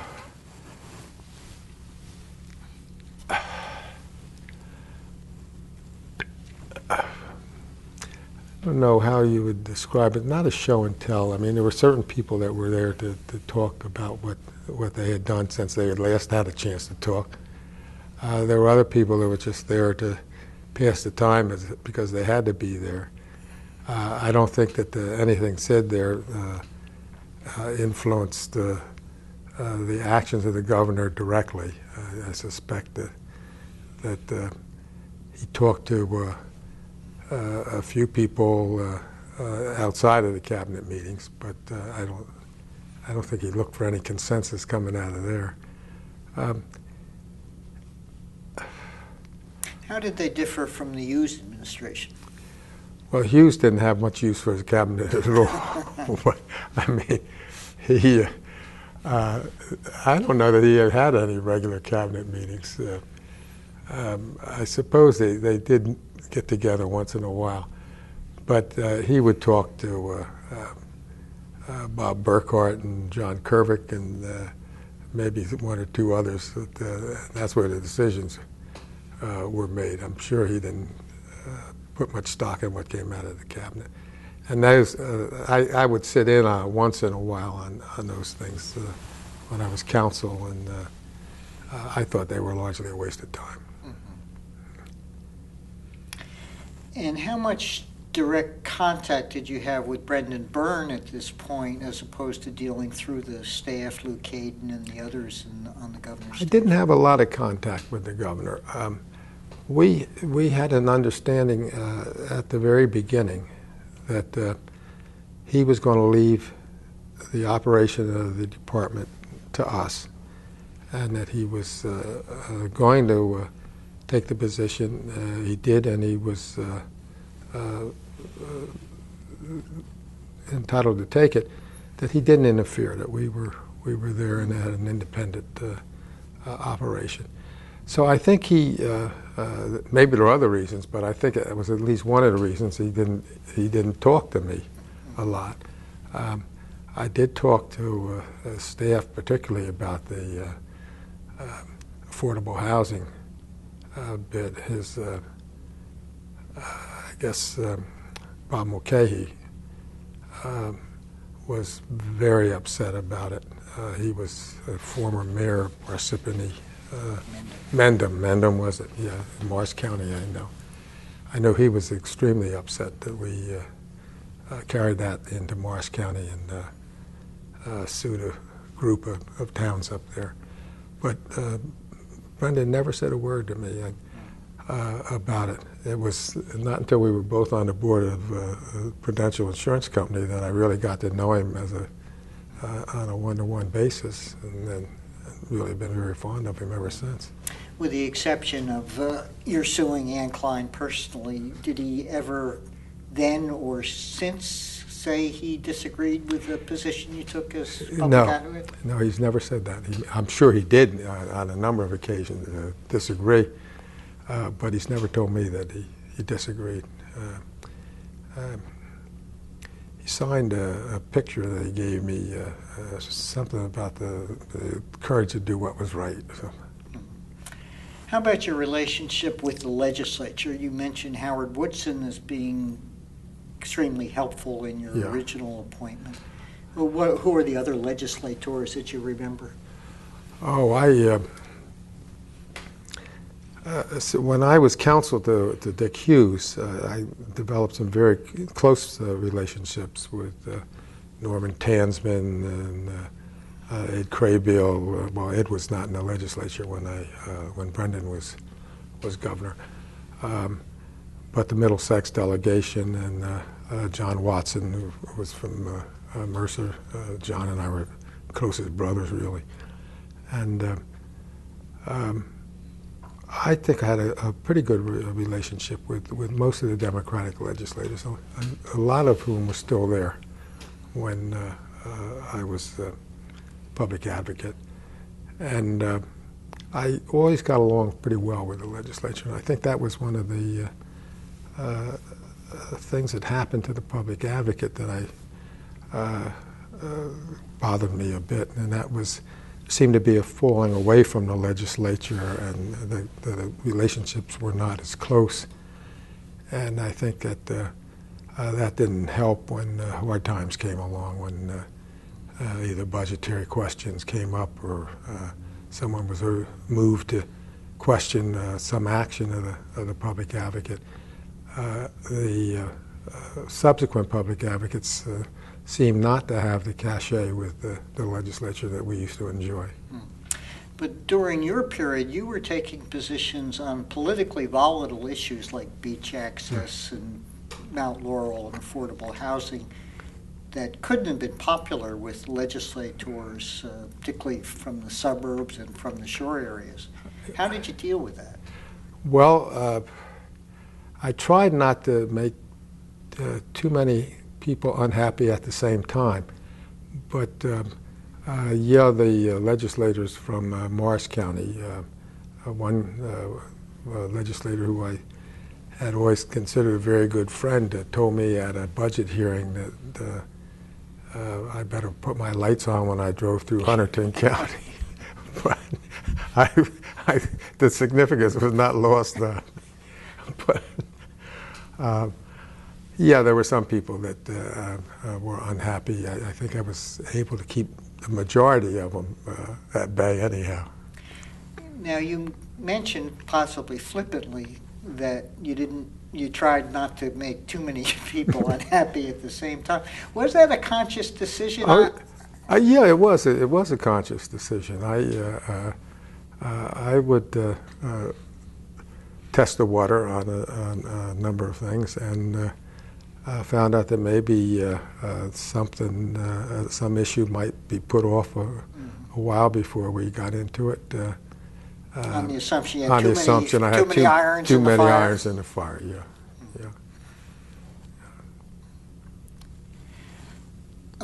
Now, as the Byrne administration gets toward the end of his first term, the politics of the income tax and some of the other policy decisions during that first term start to affect the governor's popularity. Oh, yeah. How did you view that within the cabinet? Was it depressing? Was it something that you sort of just stiffened your back up about? No, it was depressing in the sense that there was, I think, a minor revolt in the cabinet, and not that anybody was saying out loud what they were saying to each other. But I'm sure you recall that there were, I think, 2 cabinet members that ran in the primary against the governor. That's almost unheard of. And that was depressing because I did think that it would not only be disloyal to the governor, but that it would certainly hinder the chances that the Democrats would have of holding on to that office. And I was bothered by that. But I have to say honestly that I understood why some of them were questioning the push for the income tax at the time that it occurred. And I didn't share that view, but I understood it. Was there also a feeling within the cabinet, or at least some of the cabinet, that there was a problem of direction in the administration or communication? Yeah, I mean, any time something like that happens, people start shooting at people a little under the governor to start with, anyhow. And I think Dick Leone, for one, was a focal point for some of that. I think others would blame somebody else other than the governor, at least initially. You don't go right after the guy on top before you try out something, I think, and I think there was some of that going on. But I was pretty far removed from the policies, at least the creation of policies. We were looking at the effective policies that had been created on a number of agencies, but to decide whether there was going to be an income tax or not, nobody asked our opinion. With the governor's extremely low approval ratings in the polls, did you think he was going to run for re-election? There was a rumor that he wouldn't. I think he may have been emboldened by the fact that he did have cabinet officers running against him, and a number of people running in the primary, and that he didn't need that many primary votes to be renominated. I think that I don't remember the numbers, but I don't think he got 50% of the primary vote. So do you think that if the sort of opposition to Brendan Byrne coalesced behind one or two candidates, it might have influenced him not to seek re-election? He might not have sought re-election, or he might not have been re-elected had he sought it. But as it turned out, he wasn't one-term Byrne. Personally, did you think it might have been better for him to avoid the embarrassment of not getting renominated by the party and pulling out of the race? I never thought of it.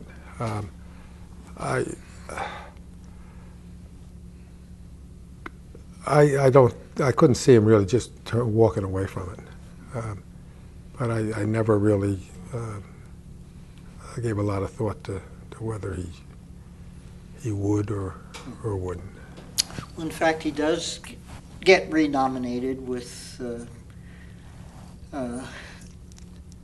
not getting a plurality of the, not getting a majority of the primary vote. But he still faces an uphill battle for re-election against Senator Bateman, who you have known for many, many years and still are a close friend of Senator Bateman. How did you sort of view that race, both personally and politically? Well, politically, I'm a Democrat. I've been born and raised one, and scarcely ever thought about being anything else. I did wish Ray well. I think he failed to run a very good campaign, and I was surprised that he didn't run a better campaign. But I was satisfied with the result of the general election. Mm-hmm. When do you think the campaign swung toward Brendan Byrne? Well, Ray took a long vacation, as I recall. And then he came back. He consulted with the guy who used to be Secretary of the Treasury, or lives up in Morris County. William Simon. William Simon, yeah. And they came out with some kind of tax package that didn't make a lot of sense to me. Simon yeah. And I think that's what turned it. Yeah. Now, with Brendan Byrne's re-election, are you thinking maybe it's time to leave government, or how's your personal career thinking going at this point? I was enjoying what I was doing too much to really think about it. I had a heart attack in 77. 77? Yeah, I guess it was 77. And I was, when I got back into work, I was pretty much content to stay there. I had a conversation with Senator Bradley about my interest, whether I had any interest in going on the federal bench. And I thought about that. for a while and then decided I wanted to stay, largely because I wasn't sure what kind of drain it would put on my health to go elsewhere, and I knew I could handle what I was doing there. And so I stayed until they told me to go find a job. Do you remember when you were asked to stay? No, I don't know whether I was ever really asked to stay. I wasn't asked to leave. I guess that's what it was about. And as I recall, some cabinet officers during that transition got mixed signals or got no signals and miscalculated whether they were going to be asked to stay or not. Yeah, I don't think I ever had a conversation where I was asked to stay. I just stayed. In terms of your own department, and I know there was a retreat and I think discussion after the election, re-election of Governor Byrne. What new things or things did you want to change about the department or its focus or structure? Not very much. The one thing that I thought we should have that I never really got in place was some kind of citizen organization that would serve in an advisory capacity and as a sort of buffer to the department for unpopular conditions or unpopular positions. We had put a citizen complaint, a citizen advisory group in with the Rate Council, and that worked pretty well. And I thought we should have something for the whole department, and we never did get it done by the time I was moving on. Mm-hmm. Any other unfinished matters in the second term of the Byrne administration that you would have liked to have tackled and possibly couldn't because you had too much, going on? I don't think so. I think we had a pretty good agenda at that time, and I don't think there was any crying need for doing something else. I always felt that there should have been more follow-up in connection with the mental health programs. We got some very good law on the books, and I don't think that it was followed as well as it should have been. And I don't think we ever, at least not while I was there, did we go back and look at it again. And of course, in that successful re-election campaign, Brendan Byrne became a much more polished politician and speaker. What are your recollections of him as a candidate, first going back to the early times and then as he progressed? Well, it was a work in progress, I'd say. When he started out, I recall being at a meeting of so-called black leaders in Orange, it's East Orange it was. And this would have been his first gubernatorial This was his first campaign, and he came and he spoke, and when he left, I recall a number of people expressing dismay at the fact that he was going to be the candidate. And I think that there were a number of people in other parts of the state that had similar views. He was not a polished speaker, and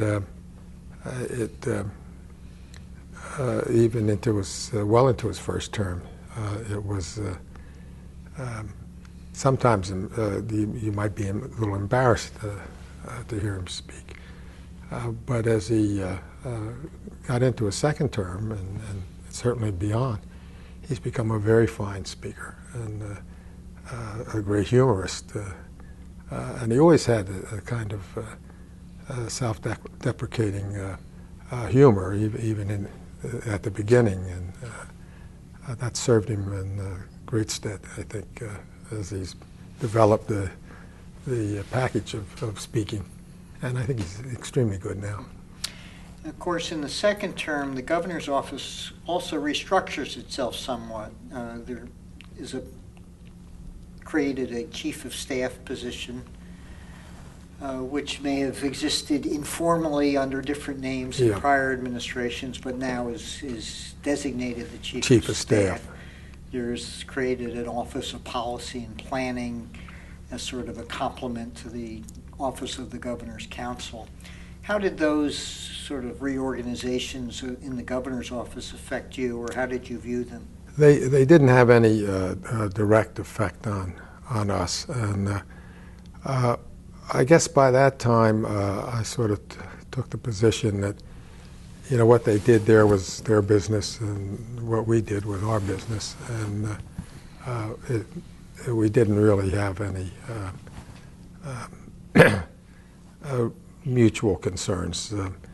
I do recall that the chief of staff expressed his displeasure with our Mount Laurel strategy to me one time, and I heard it and went on and did my business. That would have been Bob Mulcahy. That would have been Bob Mulcahy.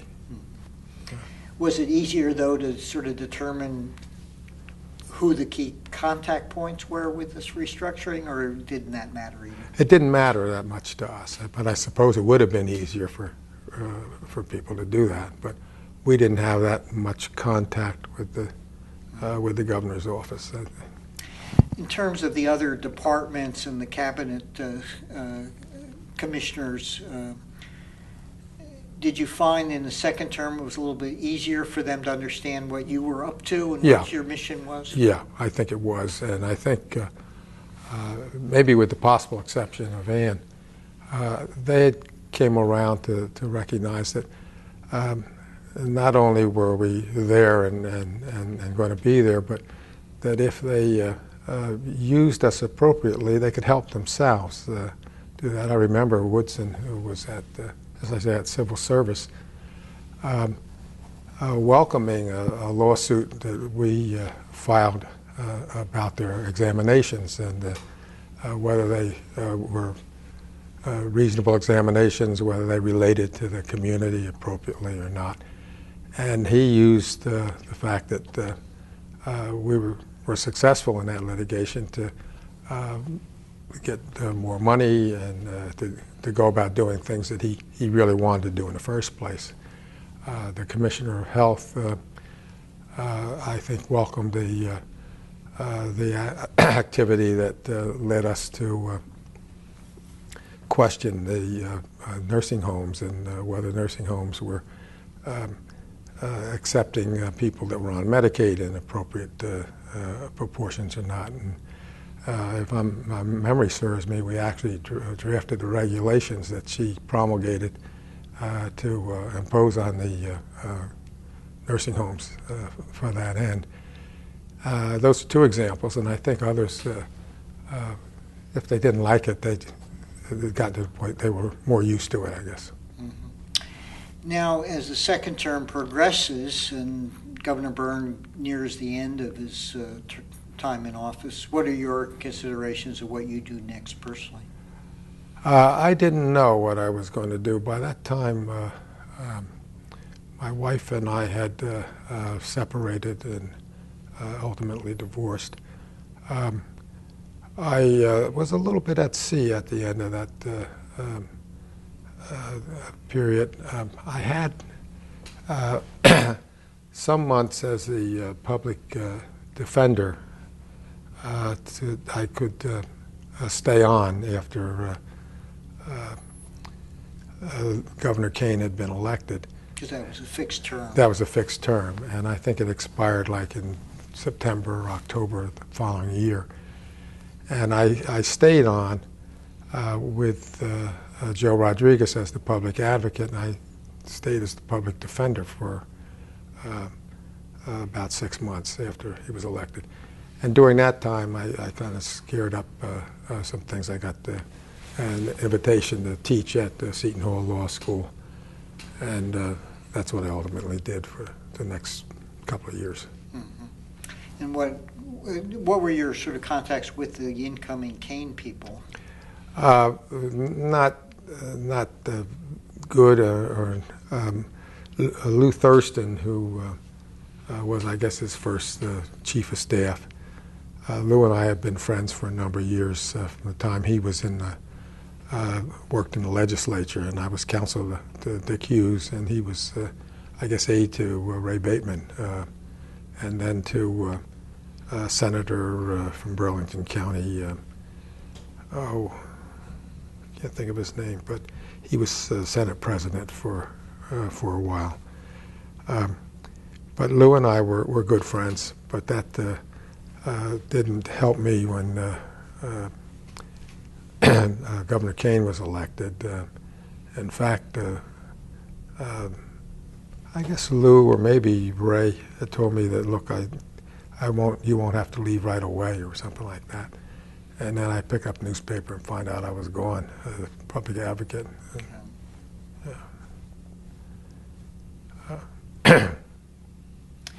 And did you have any direct contacts with Tom Kane, either in the legislature or as governor? Oh, well, when he was in the legislature, I had contacts with him. I recall when Tom was first elected, he and I can't remember all these names over all these years, but he came in with another fella, and they were sort of like the liberal Republican. Phil Colton. Phil Kaltenbacher. And I remember talking to him and maybe even getting their support for a couple of things that Hughes wanted to do. But I hadn't had any contact with him since I left Hughes' staff. And so we weren't close. Mm-hmm. And I knew when he campaigned in Morris County during the Republican primary on the basis that he'd have to he'd get rid of the public advocate or the office or at least a person. So I wasn't surprised that they wanted me to go. And the public advocate did become a political issue, not only then, but later. Talk about your own feelings about the sort of varying public and political support for the department and that role. Well, as I say, I think one of the things that happened, and Al Slocum, who I'm sure would allow that this is so, told me that he was the third public advocate after Joe Rodriguez. And Al said that he really wouldn't try to build any bridges to the legislature. He didn't like politicians except for Tom Kane, who had appointed him, and he didn't want to deal with them. I think that, more than anything else, cut the department loose from any support that they might have enjoyed. And we did enjoy a fair amount of support, and that was in part because of Jack Gleason's activity when he was director of our Division of Citizen Complaint. He went out of his way to deal with complaints in such a way as to make the legislator for that particular constituent look good, sent them information. If they wanted to do a letter, they did a letter for him. They did a number of things that some of the legislators saw as very helpful, and that kept a bond going. And when it was broken, I think that they were just willing to take a shot at us as anybody else.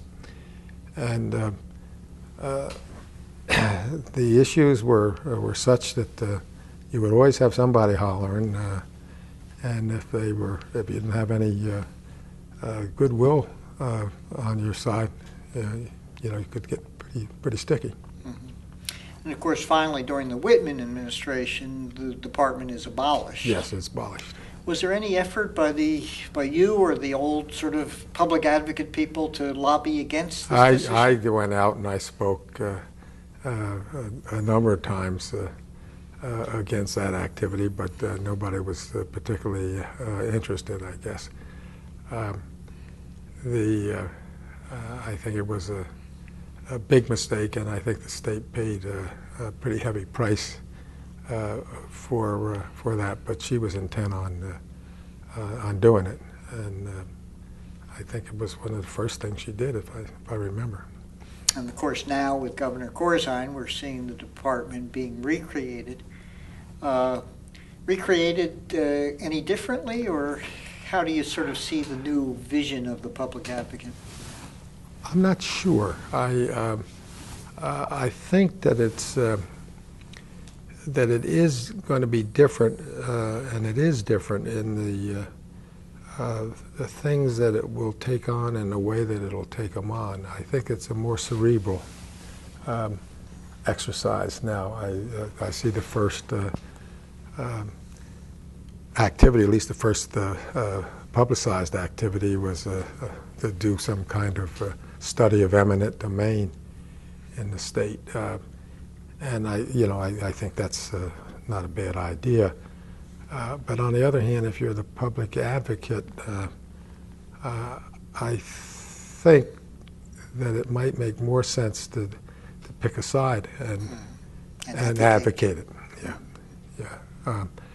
Because you kind of get more like a think tank than an advocate. And an activist yeah, organization. I think I would have taken a different approach to that. And that may just be a first step sort of thing, and that it will become more active.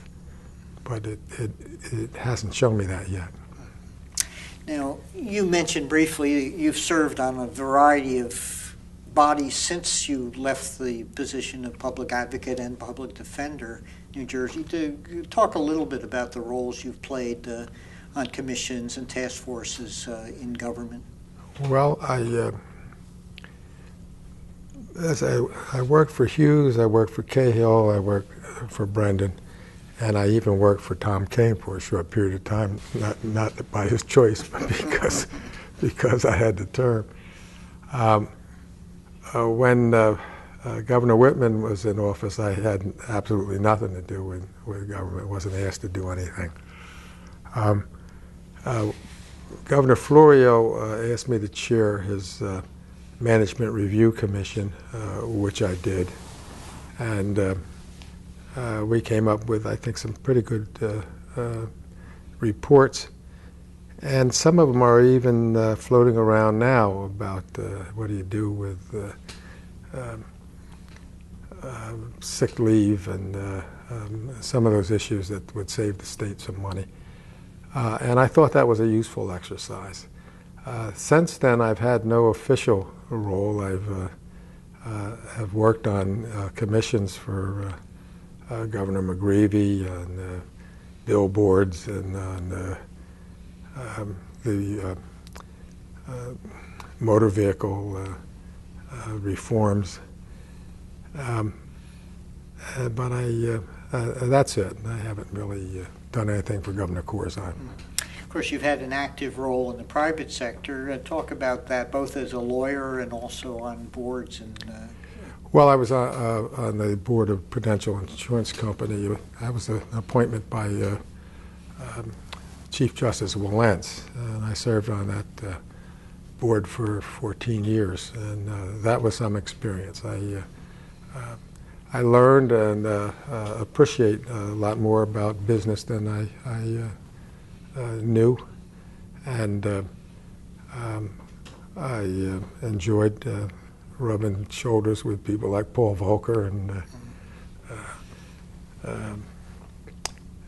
Roy Vagelos from Merck and other people that have made a mark in this country and the business world. And is that a little intimidating? It is a very. It's a lot intimidating. You're sitting next to Paul Volcker, yeah, saying something. Yeah, and he's about 7 feet tall. Just physically he's imposing, and then mentally he dwarfs everybody. You don't talk economics when he's sitting next to you. No, I don't. In fact, I didn't do a lot of talking for the first couple of years I was on there. And we got in this situation at Prudential with, that was rather scandalous in terms of what was going on with some of the agents and their relation to their clients. And did you feel more comfortable given your role as public advocate in talking about that? At that point, I thought I could talk with some assurance. But the pure business, I think I still keep my mouth shut.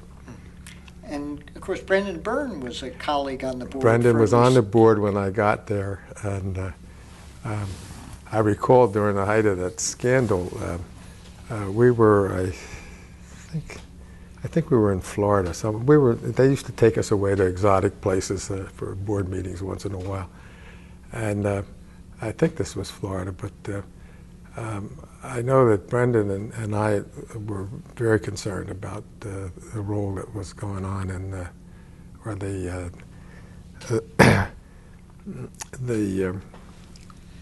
way in which the company was handling some of the problems we had. And I remember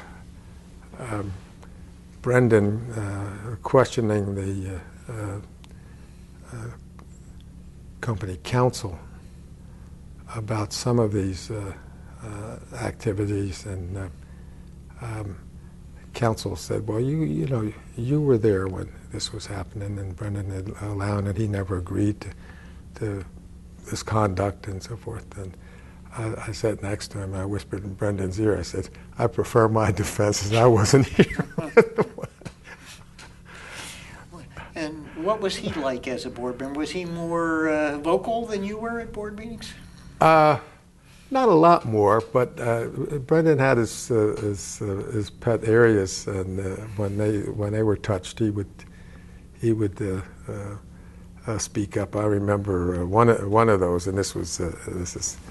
The others were much more serious than this, but Brendan used to be concerned about the company advertising and used to compare it with Snoopy and the Met, and saying that we were falling short, really, in that regard. I think now the advertising, as I see it from day to day, is not bad at all for Prudential. And of course, you've practiced with private law firms. Yeah. And talk about some of the cases that you've handled. Well, I think the one that sticks out in my mind the most is the tunnel case in Atlantic City, where we were asked by a number of middle-class black families to represent them in opposition to a tunnel that they had planned to build from across Atlantic City, the tunnel would go right through their street and demolish their neighborhood, and go out to the marina, or right out near the marina. That tunnel was eventually built, I think only because we ran out of resources to fight it.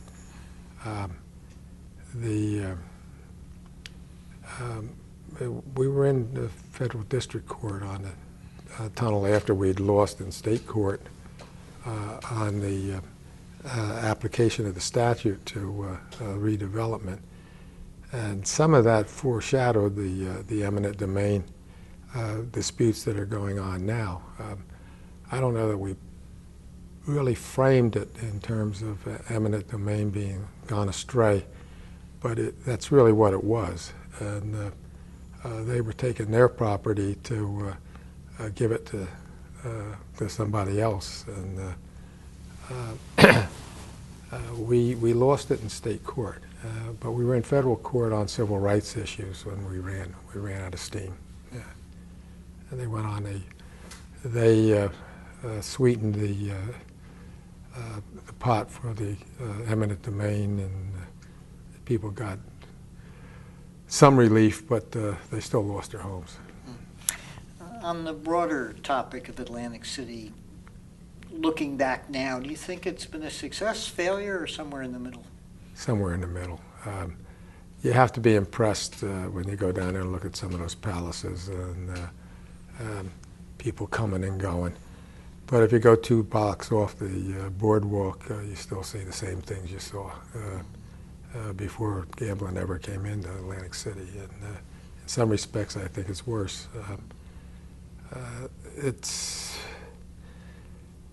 I don't know how it could have been done otherwise. Did you vote for the casino referendum? I think the first time I did not, and the second time I did.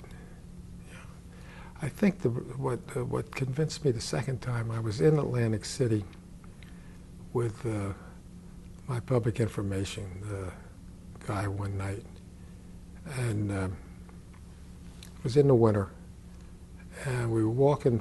We did a radio interview down there, and we finished and we were walking to get something to eat up Atlantic Avenue. We walked past one storefront, and there were 2 ladies of the evening in the back to get out of the wind, and we spoke to them for a few minutes, and didn't yield to that kind of temptation, and went on to look. And we went into this restaurant, and we didn't see anybody else on the street. We went into the restaurant. There was a guy sitting in there with a beard, looked like he was a Navy captain or something. And he got up and stole somebody's sweater off the rack and walked outside. And I said, you know, this is awful down here. And I think I said, well, you know, we'll vote for it. It can't get any worse. And I don't know. Maybe that was a wrong ballot. I don't know, but that's what convinced me to do it. Stanley, you've also dealt with some serious health issues. Do you want to talk about that and your experience in the American healthcare system? Yeah, my last year I've been banged up pretty good. I had a back operation, a spinal operation in December of last year, and then I had a pacemaker put in April, and in May I had a fistula put in my arm in preparation for dialysis should I need it, and I find out that in July I needed it, and so I'm on it now.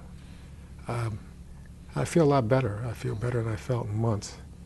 But of course, on your second heart also. On my second heart, yeah. I had that's almost 8 years ago. I had a heart transplant. So I've had a good taste of the medical